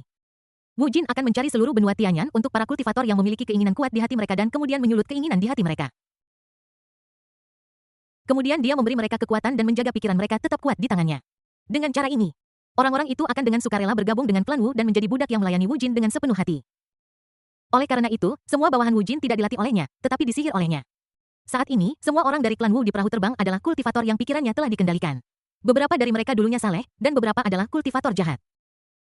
Tetapi sekarang mereka semua adalah musuh. Melihat pemandangan yang begitu megah, para kultivator tingkat tetua relatif tenang, tetapi para murid muda yang datang untuk berpartisipasi dalam kompetisi bela diri dunia panik. Semua orang tidak bisa menahan diri untuk berbisik satu sama lain, dan suasananya menjadi sedikit kacau untuk sementara waktu. Sudah berakhir klan Wu ini terlalu kuat. Aku merasa aura orang-orang itu berada di tahap Nascent Soul. Kita tidak akan mati di sini hari ini kan? Tolong jangan lakukan itu. Aku sudah 50 tahun dan masih belum punya pasangan. Tahu aku belum pernah berhubungan seks. Aku tidak ingin mati di sini. Jika aku tahu, aku tidak akan datang untuk berpartisipasi dalam kompetisi seni bela diri ini. Aku akan mati. Bisakah Anda berhenti menggonggong seperti anjing jika langit runtuh? Masih ada orang tinggi untuk menahannya bahkan jika saya Wang Er di hari ini. Saya masih akan menjadi pahlawan dengan payudara penuh nafsu di kehidupan saya selanjutnya. Melihat semua orang panik, Chu Miaohan sebagai pemimpin Liga Dao secara alami berdiri dan berkata dengan dingin. Tenang. Suara ini sangat mengejutkan. Banyak murid di tempat kejadian tiba-tiba terdiam dan melihat ke sana. Chu Miaohan berkata dengan tenang. Hari ini adalah hari di mana kami akan mengadakan pertemuan pembasmian penyihir untuk membahas cara menyingkirkan klan penyihir, tetapi kami tidak menyangka bahwa mereka akan datang ke pintu kami atas kemauan mereka sendiri. Semuanya bersiap untuk pertempuran. Chu Miaohan adalah orang yang berpikiran luas dan membenci kejahatan. Di bawah bimbingannya, semua orang tidak lagi ragu-ragu. Mereka mengeluarkan senjata spiritual mereka dan menatap langsung klan penyihir agresif di luar formasi pelindung. Pada saat ini Wu Jin perlahan terbang turun dari perahu terbang hitam. Dia berdiri di udara. Tubuhnya tersembunyi dalam jubah hitam lebar seperti hantu. Senang bertemu denganmu lagi. Wu Jin sedang melihat orang-orang saleh dari jauh melintasi formasi sekte pelindung. Suaranya unik dan bagi Ning Jie seolah-olah orang ini memasang subwoofer di tenggorokannya. Dan dia berpura-pura menjadi misterius. Yang membuatnya tampak seperti pantas dipukuli. Sebelum orang-orang saleh dapat mengatakan apapun, Ning Jie tidak bisa menahan diri untuk berdiri dan bercanda. Senang bertemu dengan kita. Seberapa senang kamu sebenarnya? Wu Jin tidak tahu bagaimana menjawab pertanyaan ini. Tapi dia tidak berencana untuk menjawabnya. Dia hanya menyapu matanya yang dingin ke arah Ning Jie dan berkata, kamu pasti Ning Jie, betapa beruntungnya kamu. Tapi segera semua yang kamu miliki akan menjadi milikku. Mendengar Wu Jin mengatakan ini, Ning Jie tidak bisa menahan diri untuk tidak mengerutkan. Dia selalu merasa bahwa Wu Jin memiliki sesuatu yang lain dalam kata-katanya, tetapi dia tidak dapat mendeteksinya, jadi dia apa maksudmu?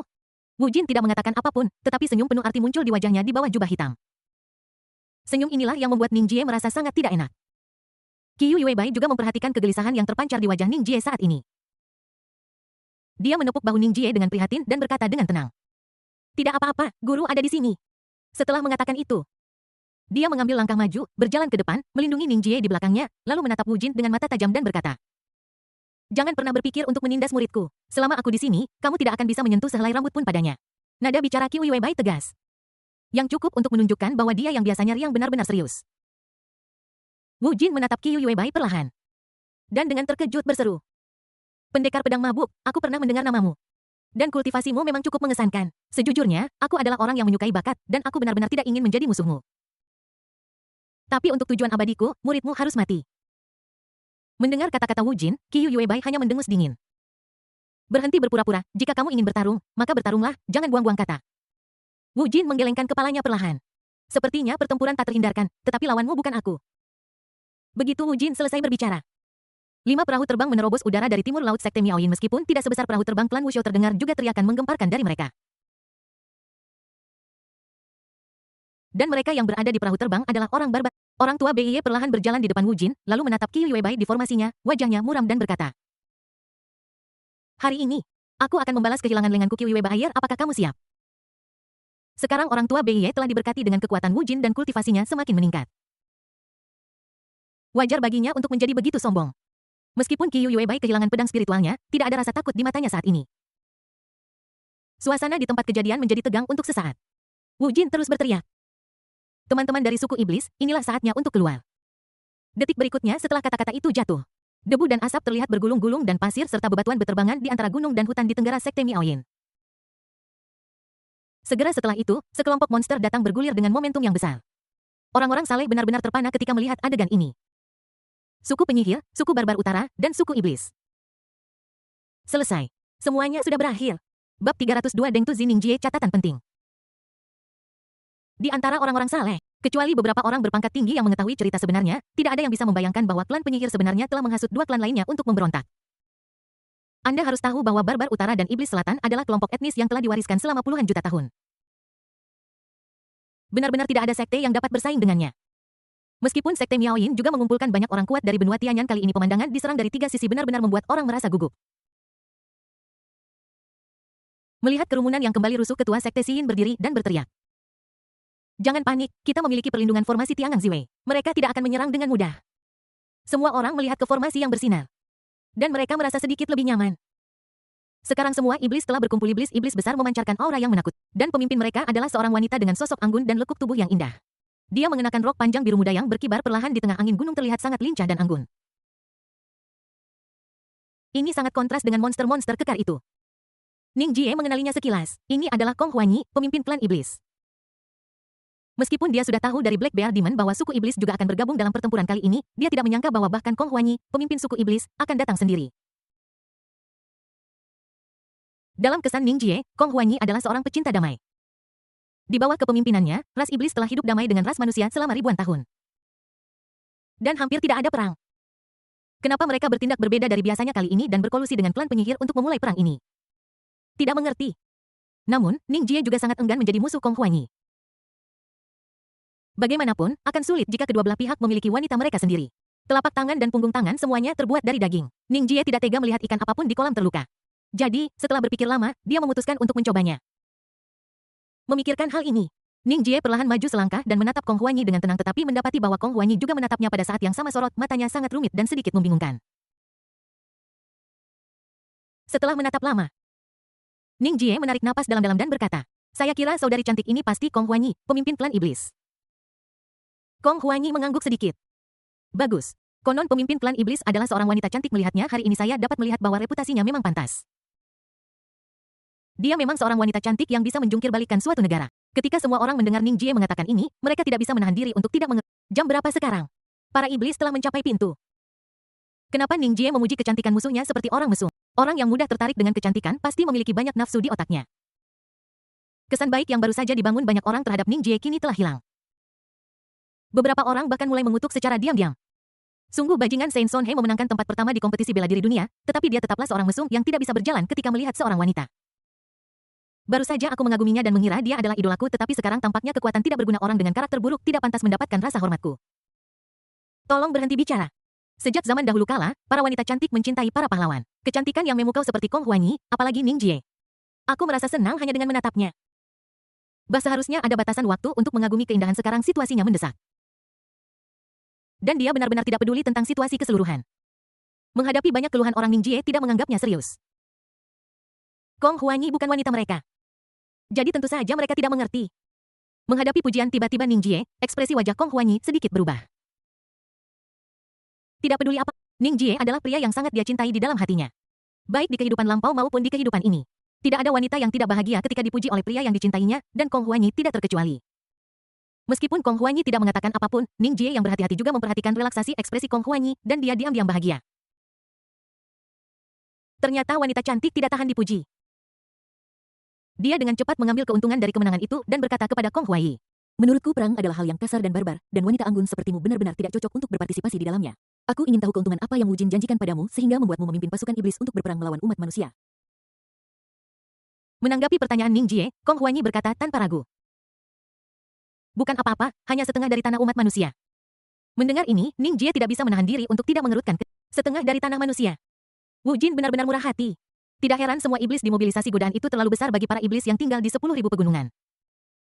Tapi Ningjie terus bertanya pada Kong Huanyi, "Tapi saya rasa Anda bukan seseorang yang tertarik dengan hal-hal ini." Kong Huanyi terdiam sejenak lalu perlahan berkata, "Benar, tapi sekarang saya di sini. Aku masih memiliki pertanyaan yang ingin kutanyakan langsung padamu. Tetapi kamu bisa mengatakan, Kong Huanyi menatap mata Ning Jie dan menanyakan pertanyaan yang paling ingin dia tanyakan sejak dia terlahir kembali ke dunia ini.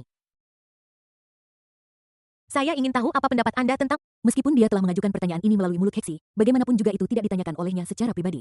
Semua yang dia alami di kehidupan sebelumnya benar-benar sulit untuk diterima. Jadi dia ingin melihat Ning Jie bertanya lagi dengan matanya sendiri. Ning Jie selalu merasa bahwa pertanyaan ini agak familiar, seolah-olah seseorang pernah menanyakannya sebelumnya. Tetapi dalam situasi saat ini, dia tidak punya waktu untuk berpikir terlalu banyak dan menjawab secara langsung dan tegas. Menurut pendapat saya, apakah itu manusia, iblis, atau bahkan bunga atau sehelai rumput tanpa pikiran? Selama mereka adalah makhluk nyata di alam, maka semua hal adalah setara. Jadi, apakah Anda manusia atau iblis? Tidak ada perbedaan di mata saya. Ini memang pemikiran yang paling benar di hati Ning Jie, bagaimanapun dia adalah seorang pemuda baik dengan latar belakang keluarga yang baik di Blue Star.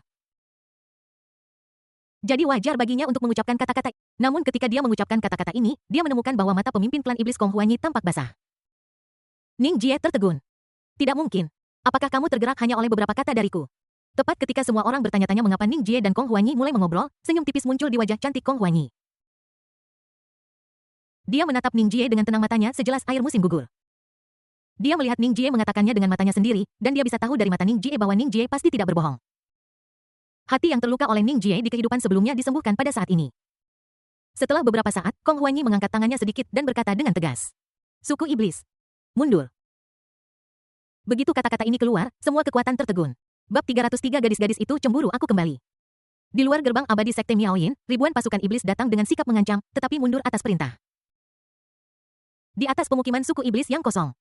Satu-satunya orang yang tersisa adalah pemimpin suku iblis Kong Huanyi yang berdiri di udara.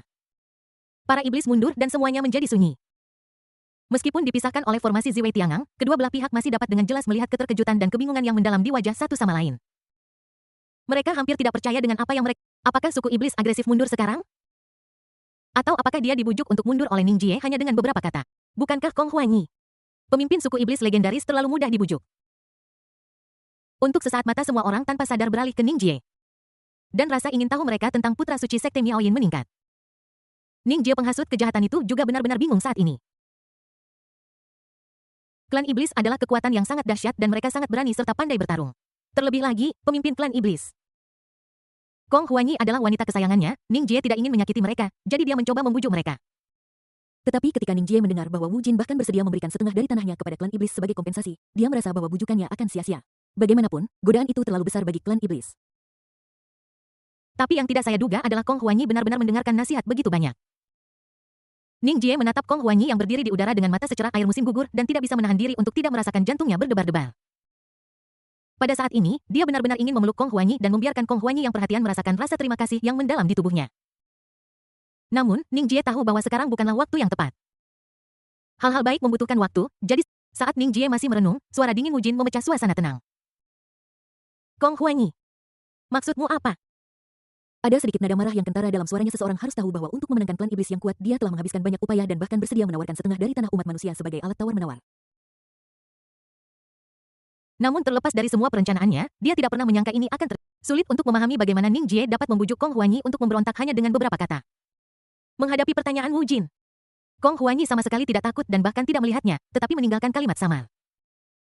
Saya tidak punya penjelasan. Setelah mengatakan itu dia perlahan berjalan menuju formasi Ziwei Tiangang dan menatap Ning Jie di seberang formasi. Mata mereka bertemu entah bagaimana. Ning Jie sepertinya melihat beberapa emosi kompleks di mata Kong Huanyi, termasuk kasih sayang, keraguan-raguan dan sedikit kesedihan. Sebagai seorang veteran di bidang cinta, Ning Jie bisa merasakan bahwa tatapan di mata Kong Huanyi persis seperti melihat kekasih yang dia cintai dan benci. Tapi ini adalah pertama kalinya dia dan Kong Huanyi bertemu di kehidupan ini. Apa yang terjadi? Meskipun penampilanku luar biasa, jika aku berlatih selama 2,5 tahun di kehidupan sebelumnya, aku mungkin tidak akan punya kesempatan. Tetapi tidak mungkin bagi bos besar dari klan iblis untuk jatuh cinta padaku saat pertama kali bertemu. Kanan. Setelah memikirkannya, Ning Jie memutuskan untuk mencoba mencari tahu secara tidak langsung apa yang sedang dilakukan wanita bernama Kong Huanyi ini. Kamu. Tetapi begitu dia mengucapkan sepatah kata, Kong Huanyi menyela dia. Tidak perlu berkata lebih banyak, aku hanya ingin kau menyetujui satu permintaanku. Setelah masalah ini diatasi, pergilah ke pegunungan Siwan untuk menemukanku, aku punya banyak hal untuk dikatakan kepadamu. Setelah Kong Huanyi selesai berbicara, dia berubah menjadi aliran cahaya warna-warni dan menghilang ke langit. Sekarang Ning Jie bahkan lebih bingung. Apa yang terjadi? Kamu ingin aku pergi mencarinya, kamu punya banyak hal untuk dikatakan kepadaku. Masalah ini bahkan lebih membingungkan.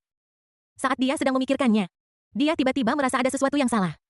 Dia berbalik dengan tergesa-gesa dan melihat beberapa tatapan membunuh datang dari gurunya Qiu Yuebai, pemimpin sekte Hehuan. Si Yuki dan adik perempuannya Cusi juga memiliki beberapa tatapan rahasia yang agak sulit dia deteksi. Ketika Ning Jie bertemu dengan tatapan ini, dia merasa ada sesuatu yang salah dan buru-buru menjelaskan dengan keras.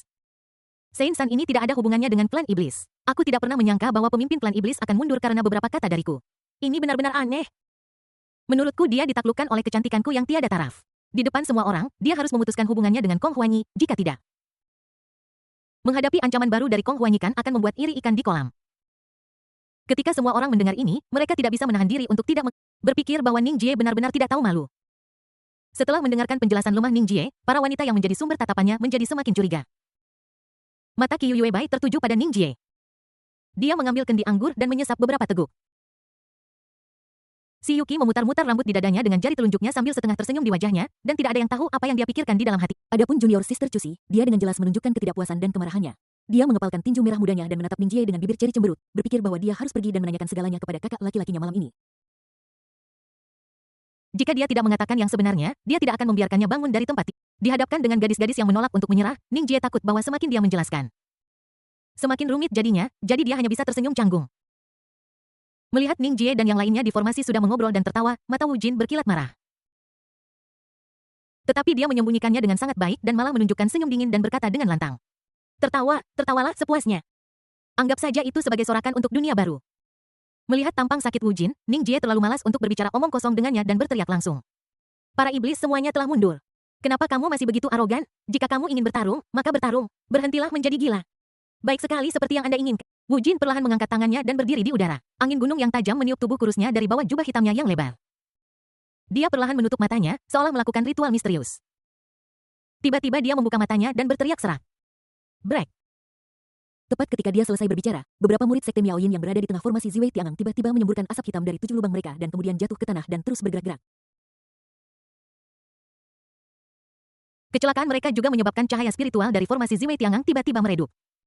Wu Jin memanfaatkan kesempatan itu dan tiba-tiba mendorong keluar tangan kanannya, kabut hitam tebal menghantam formasi Ziwei Tiangang secara langsung. Formasi yang tadinya berwarna-warni hancur pada saat ini dan berubah menjadi bintik-bintik cahaya.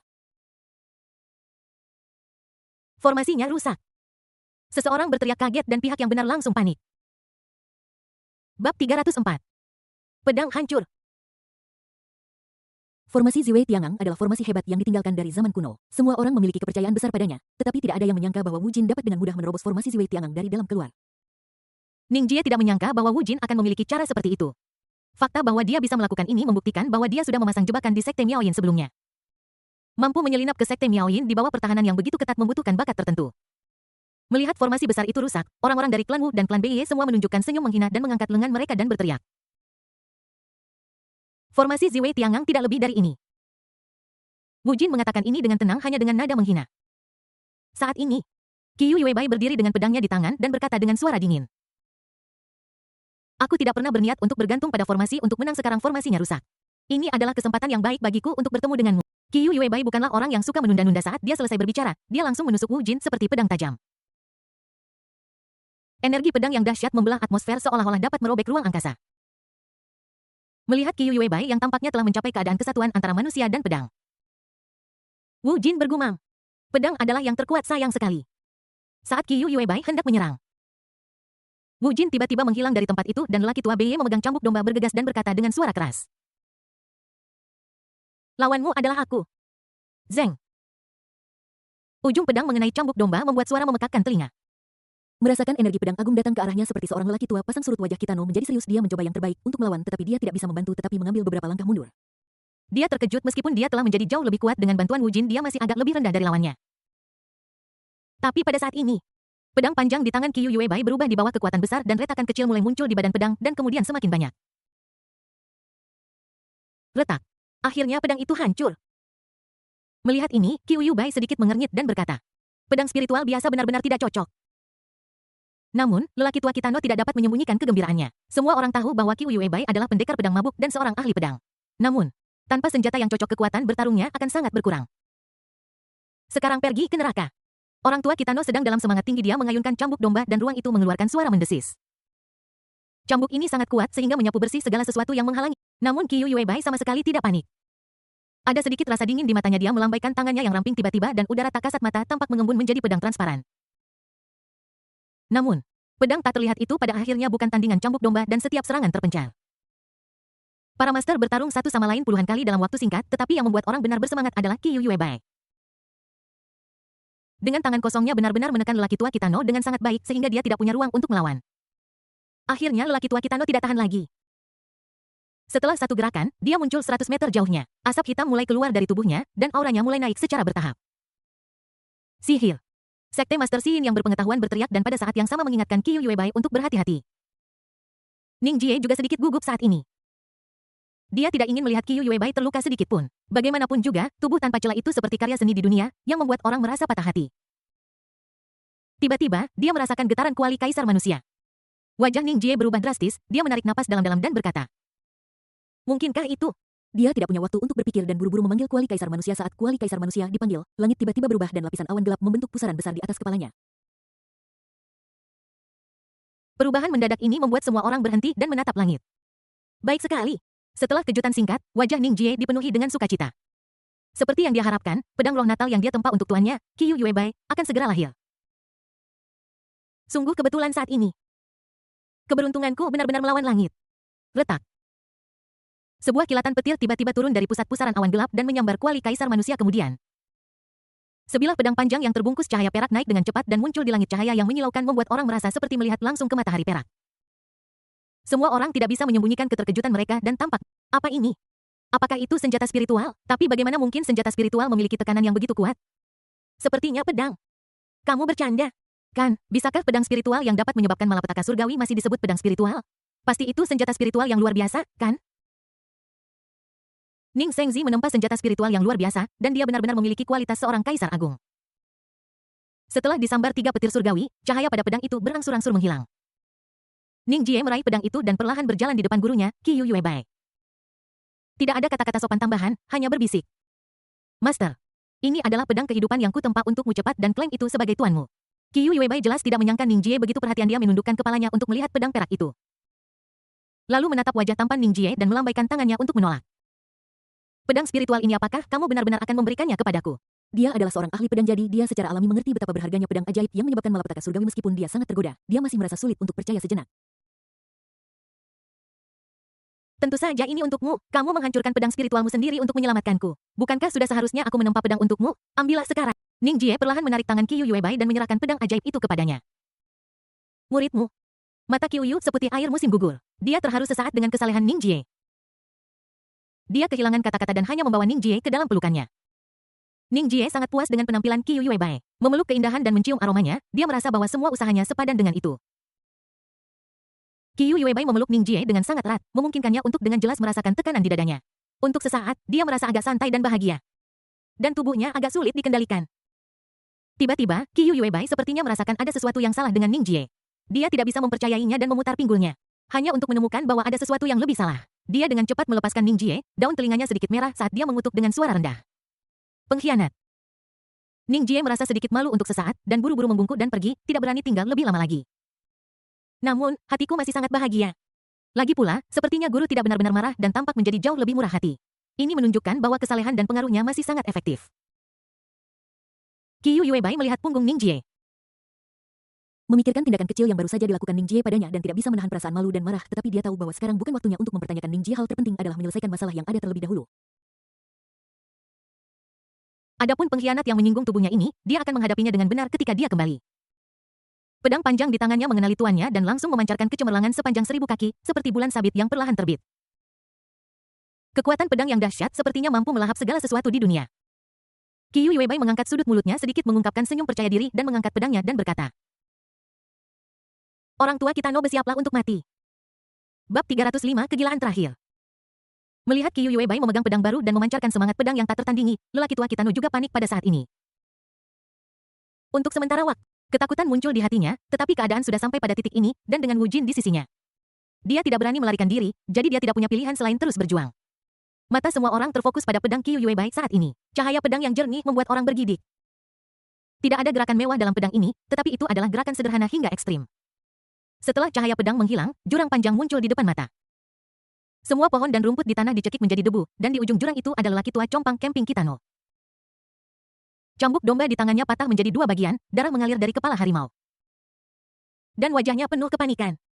Jelas pedang ini tidak hanya menyebabkan kerusakan besar pada tubuhnya tetapi juga menyebabkan tekanan besar pada pikirannya. Membuatnya sedikit penakut. Dia menengadah ke arah Qiu Yuebai yang berdiri di udara dengan pedang di tangannya. Ketakutan di hatinya semakin kuat setelah pergulatan mental singkat. Dia membuat keputusan. Seperti pepatah mengatakan selalu ada kesempatan untuk sukses. Dia tahu bahwa jika dia terus bertarung dengan Qiu Yuebai, dia pasti akan dikalahkan karenanya lebih baik baginya untuk menyelinap pergi. Memikirkan hal ini orang tua Kitano tidak banyak berpikir dan menghilang begitu saja di tempat. Melihat ini, mata Qiu Yuebai menyipit dan dia berkata dengan nada menghina. Ingin melarikan diri, tanpa ragu sedikit pun. Dia mengikuti napas lelaki tua Kitano dan mengikutinya. Setelah pertempuran ini, kepercayaan diri orang-orang saleh tiba-tiba berlipat ganda. Sebagai pemimpin Liga Dao, Chung Yaohan juga memegang pedang dan berkata, "Saudara-saudara Taois, ikuti aku dan bunuh yang jahat." Begitu kata-kata ini diucapkan, semua orang menjawab. Mereka mengeluarkan senjata spiritual mereka dan menyerang klan penyihir dengan momentum yang besar. Meskipun wajah Wu Jin menjadi semakin muram karena pembelotan orang tua Beye dari medan perang, dia tidak mundur. Tetapi memerintahkan orang-orang dari klan Wu untuk bertempur. Master Sekte Xiyin, Si Yuki, Chung Yaohan, dan orang-orang kuat dari berbagai sekte besar semuanya mengunci Wu Jin sebagai target mereka dan mengepungnya untuk mencegahnya melarikan diri. Namun meskipun semua orang berusaha sebaik mungkin, mereka tetap tidak dapat menyebabkan kerusakan berarti pada makhluk kuno yang kuat seperti Wu Jin. Untungnya, Wu Jin baru saja lolos dari masalah belum lama ini. Dan kekuatannya belum kembali ke puncaknya. Menghadapi pengepungan semua orang, dia masih dirugikan. Adapun Ning Jie, dia memegang besi Dinghai Shenzhen di tangannya dan setiap tongkat bisa berubah menjadi karami kecil. Pertempuran ini berlangsung selama 2 jam. Semua orang kelelahan. Banyak orang dari kedua belah pihak meninggal dan hanya ada beberapa orang yang tersisa di pihak klan penyihir. Saat yang lain, Qiu Yuebai kembali dengan pedang di tangan. Rok putihnya berkibar saat dia berteriak di atas medan perang. Kitano sudah mati. Setelah mendengar berita sedih tentang kematian lelaki tua Beye, semangat juang para pejuang Beye yang masih melawan dengan keras kepala tiba-tiba menghilang. Dan mereka melarikan diri ke segala. Bahkan menghadapi situasi seperti itu, Wu Jin tetap tenang. Qiu Yuebai tidak banyak bicara. Dan langsung menyerbu kepungan Wu Jin dengan pedangnya. Setiap serangan membawa tekanan besar bagi Wu Jin. Saat kekuatan tempur Wu Jin berangsur-angsur melemah, Chung Yaohan melihat bahwa waktunya sudah tepat dan berkata dengan ringan. Formasi penakluk iblis. Semua orang segera membuat gerakan tangan, dan benang-benang emas muncul dari ujung jari setiap orang, melingkari Wu Jin lapis demi lapis. Semakin ketat dan ketat akhirnya mencekik Wu Jin sehingga dia tidak bisa bergerak. Pada saat ini, semua orang menghela napas lega. Awalnya saya pikir ini akan menjadi krisis besar, tetapi saya tidak menyangka akan diselesaikan seperti ini. Ning Jie berjalan ke sisi Qiu Yuebai dan bertanya. Guru, apakah lelaki tua Beye itu sudah mati? Qiu Yuebai mengangguk dan menjawab tentu saja saya mengejarnya sampai ke Beye dan akhirnya membunuhnya. Ini semua berkat pedang yang kamu tempa untukku ini sangat cocok untuk kukatakan padaku hadiah apa yang kamu inginkan. Hadiah. Sebuah ide berani muncul di benak Ning Jie, tetapi ketika dia mendongak dan melihat ekspresi licik di mata Qiu Yuebai, dia tiba-tiba merasa bahwa dia dicurigai menyengatnya, jadi dia dengan cepat tersenyum dan tidak mengatakan apa-apa lagi. Pertempuran pertama setelah kelahiran klan Wu berakhir dengan tergesa-gesa dengan kekalahan klan Wu dan penangkapan pemimpin mereka, Wu Jin. Melihat semua orang dengan senyum di wajah mereka, Ning Jie selalu merasa bahwa pertempuran ini aneh. Adapun mengapa itu aneh? Dia benar-benar tidak bisa memastikan apa itu mungkin karena mereka menang terlalu mudah. Bayangkan saja bagaimana mungkin tokoh hebat zaman kuno seperti Wu Jin meluncurkan perang hanya dengan persiapan seperti ini. Dan Anda secara khusus memilih untuk datang pada saat seperti kompetisi seni bela diri dunia ketika semua sekte utama berkumpul dan kekuatan tempur mereka berada pada titik terkuatnya. Itu bahkan membuat Ning Jie merasa bahwa dia sedang meminta kematiannya. Atau apakah Wu Jin punya rencana lain kali ini? Saat Ning Jie sedang berpikir, Cusi perlahan mengikuti dari belakang dan memeluk lengan Ning Jie. Xiao Wanxing di sisi lain tidak mau kalah merasakan tekanan yang datang dari kedua sisi lengannya. Ning Jie tidak bisa lagi berpikir mendalam. dia tersenyum dan menepuk pantat kedua adik perempuannya 2 kali. Setelah meninggalkan beberapa murid untuk membersihkan medan pertempuran, setiap orang bersiap untuk kembali ke lapangan seni bela diri untuk membahas langkah selanjutnya untuk menghadapi Wu Jin. Namun setelah kembali ke tempat pelatihan, semua orang tercengang. Lin Bei, yang awalnya diikat di lapangan seni bela diri dan menunggu hukuman, telah melarikan diri, sementara semua murid yang bertanggung jawab untuk menjaga Lin Bei terbunuh di lapangan seni bela diri. Pemandangannya sangat kejam. Rusak. Wajah Ning Jie tiba-tiba berubah sebelum. Semua orang pergi berperang melawan klan penyihir dan tidak banyak orang yang tersisa untuk menjaga Lin Bei yang telah menjadi orang cacat. Dia tidak pernah menyangka bahwa orang ini benar-benar bisa melarikan diri. Segera tutup gerbang gunung dan kirim murid untuk melacak keberadaan Lin Bei. Master Sekte Xiyin juga menyadari keseriusan masalah ini dan buru-buru memberi instruksi kepada murid-muridnya. Tetapi pada saat ini, seorang murid yang mengenakan topi bambu perlahan berjalan keluar dari belakang kerumunan. Dia memegang pedang panjang di tangannya dan menyandera seorang kultivator wanita dari Sekte Miaoyin. Kultivator wanita ini adalah si Luo, yang terlemah di antara kerumunan itu. Jangan mencariku, aku di sini. Semua orang melihat ke arah suara itu dan melihat bahwa topi pria itu terlepas. Itu adalah Lin Bei yang hilang, tetapi sekarang Lin Bei memiliki tetapi seluruh tubuhnya memancarkan aura klan penyihir. Ning Jie memandang Lin Bei dan si Luo yang tidak bisa berkata apa-apa yang disandera olehnya dan merasakan ada sesuatu yang salah. Biarkan dia pergi. Ning Jie meraung, Dinghai Shenzhen yang tergenggam erat di tangannya siap meledak kapan saja. Namun, penyihir Lin Bei sama sekali tidak tergerak. Senyum sakit muncul di wajahnya dan dia menjilat bibirnya dengan lidah merah dan berkata dengan suara serak. Ning Jie, apakah kamu cemas? Kamu peduli tentang wanita ini kan bagus sekali. Lin Bei Hef jatuh ke keadaan ini semua karena kamu. Hari ini aku akan membiarkanmu merasakan sakitnya dunia ini. Tidak selama kamu melepaskannya. Aku bisa mempertimbangkan untuk meninggalkan tubuhmu utuh. Ning Jie mengepalkan tinjunya erat-erat. Dia bisa melihat bahwa Lin Bei sekarang berada di ujung tanduk dan telah jatuh ke dalam kegilaan. Dia sama sekali tidak bisa membiarkannya melakukan apapun yang akan membahayakan si Luo. Tapi Lin Bei sama sekali tidak tergerak dan tertawa terbahak-bahak. Terlambat. Setelah mengatakan itu, sekelebat kegilaan muncul di matanya dan pedang hitam itu menembus langsung ke tubuh si Luo. Tidak. Semua orang tercengang. Bab 306 membunuh Lin Bei. Tidak ada yang menyangka bahwa Lin Bei yang berada di ujung tanduk akan melakukan hal yang ekstrim. Dia bahkan menyerahkan kesempatan untuk melarikan diri dan bersikeras untuk menempuh jalannya sendiri. Ini cukup untuk menunjukkan kebenciannya pada Ning Jie. Darah merah terang perlahan mengalir dari sudut mulut si Luo dan ekspresi kesakitan muncul di wajahnya. Matanya selalu tertuju pada Ning Jie, dipenuhi penyesalan dan keengganan. Melihat adegan ini, Ning Jie merasa seolah-olah jantungnya dipukul dengan keras dan dia mengeluarkan raungan dari tenggorokannya. Si Luo. Matanya merah dan dia bangkit dari tanah seperti bola meriam dan bergegas langsung menuju Lin Bei. Tinju kanannya menghantam pipi Lin Bei hingga hampir membuat rahangnya terlepas. Ning Jie memeluk si Luo yang hendak jatuh dan menutupi luka si Luo dengan satu tangan. Pemimpin Sekte Xiyin dan yang lainnya juga bergegas setelah mendengar berita itu. Xiao Luo. Sekmaster Xiyin bernapas dengan cepat dan ekspresi tenangnya yang biasa tidak lagi ada di wajahnya. Dia dengan cepat mengeluarkan pil itu dan memasukkannya ke mulut si Luo. Qiyu Yuebai melihat dengan hati-hati, sedikit mengernyit dan berkata. Energi pedang di tubuh Xiao Luo tidak baik dan mengamuk. Kita harus memaksanya keluar secepat mungkin. Ning Jie dengan cepat meraih tangan Qiyu Yuebai dan memohon. Tuan, tolong selamatkan si Luo. Qiyu Yuebai berhenti mengangguk dalam dan berkata, saya akan melakukan yang terbaik untuk Anda, Tuan. Setelah mengatakan itu, dia membawa si Luo ke sisi lapangan seni bela diri, bersila dan membersihkan energi pedang yang kacau di tubuh si Luo. Ning Jie menatap si Luo yang lemah. Dan pikirannya tidak bisa tidak muncul dengan setiap momen yang dia habiskan bersama si Luo. Dia mengerti perasaannya pada si Luo tetapi sebelum dia bisa mengungkapkannya si Luo menderita kemalangan ini. Semakin dia memikirkannya semakin marah dia mengepalkan tinjunya dan membuat suara-suara. Pergi ke neraka. Ning Jie perlahan berdiri dan menatap Lin Bei yang tampak kusam di matanya di tempat latihan. Pada saat ini dia tidak lagi memiliki pikiran lain.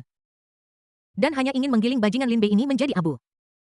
Wu Jin yang terperangkap oleh formasi penekan iblis dan menyaksikan semua ini dari kejauhan tersenyum penuh arti. Dia bergumam ya, itulah kekejaman. Bunuh dia dengan kebencian ini. Ning Jie sama sekali tidak menahan diri. Naga memiliki sisik terbalik dan siapapun yang menyentuhnya akan mati. Dan titik lemah Ning Jie adalah orang-orang di sekitarnya. Saat Lin Bei menyerang si Luo di mata Ning Jie, Lin Bei sudah menjadi mayat. Saat ini, kekeruhan di mata Lin Bei berangsur-angsur menghilang. Dia sepertinya mengingat sesuatu dan menatap Ning Jie yang penuh dengan niat membunuh. Dia langsung ketakutan dan memohon ampun dengan keras. Bukan aku tidak melakukannya, tolong biarkan aku pergi. Dia sudah mengerti bahwa semua yang baru saja terjadi dilakukan oleh Wu Jin yang mengendalikan tubuhnya, tetapi penjelasan ini tampak agak pucat dan tidak berdaya. Melihat bahwa Ning Jie tidak berniat untuk berhenti, Lin Bei panik. Dia tidak ingin mati dulu. Santo Yao Guang mengatakan bahwa dia dikaruniai keberuntungan besar dan akan menjadi naga di antara manusia di masa depan dan akan berdiri dengan bangga di dunia ini, tetapi dia belum berhasil. Jadi bagaimana dia bisa mati di sini? Sohe benar-benar ketakutan. Tapi bagaimana mungkin Ning Jie membiarkannya pergi? Dia mengangkat besi Dinghai Shenzhen dan menyerang Lin Bei secara langsung. Lin Bei ngeri dan buru-buru bergegas maju dengan pedang di tangannya, namun meskipun dia sekarang memiliki kekuatan sihir, dia bukan tandingan Ning Jie. Setelah satu pukulan tongkat pedang panjang di tangan Lin Bei pecah menjadi dua, bagian tubuhnya yang lemah terbang mundur seperti layang-layang dengan tali putus dan menghantam lapangan seni bela diri dengan keras. Napasnya hampir melemah separuh. Ketika semua orang melihat adegan ini, mereka bertepuk tangan. Melihat Ning Jie yang seperti dewa pembunuh, Lin Bei benar-benar putus asa. Dia memikirkan perjalanannya dari bangkit hingga menjadi ikan di talenan orang lain, dan dia tertawa terbahak-bahak dalam keadaan linglung. Pada saat ini, setetes air mata penyesalan mengalir dari matanya. Dia bertanya-tanya apakah dia telah mendengarkan Shen Yao Guang dan meninggalkan Sekte Miaoyin, tempat berbahaya ini. Apakah dia akan menghadapi akhir yang berbeda? Lin Bei merasa menyesal dan tidak rela. Dia menghabiskan sedikit kekuatan terakhirnya dan bergegas langsung menuju Ning Jie. Pada saat yang sama, energi spiritual di tubuhnya melonjak seperti panci mendidih. Oh tidak, dia akan menghancurkan diri sendiri. Seseorang berseru. Ning Jie secara alami melihat melalui niat Lin Bei.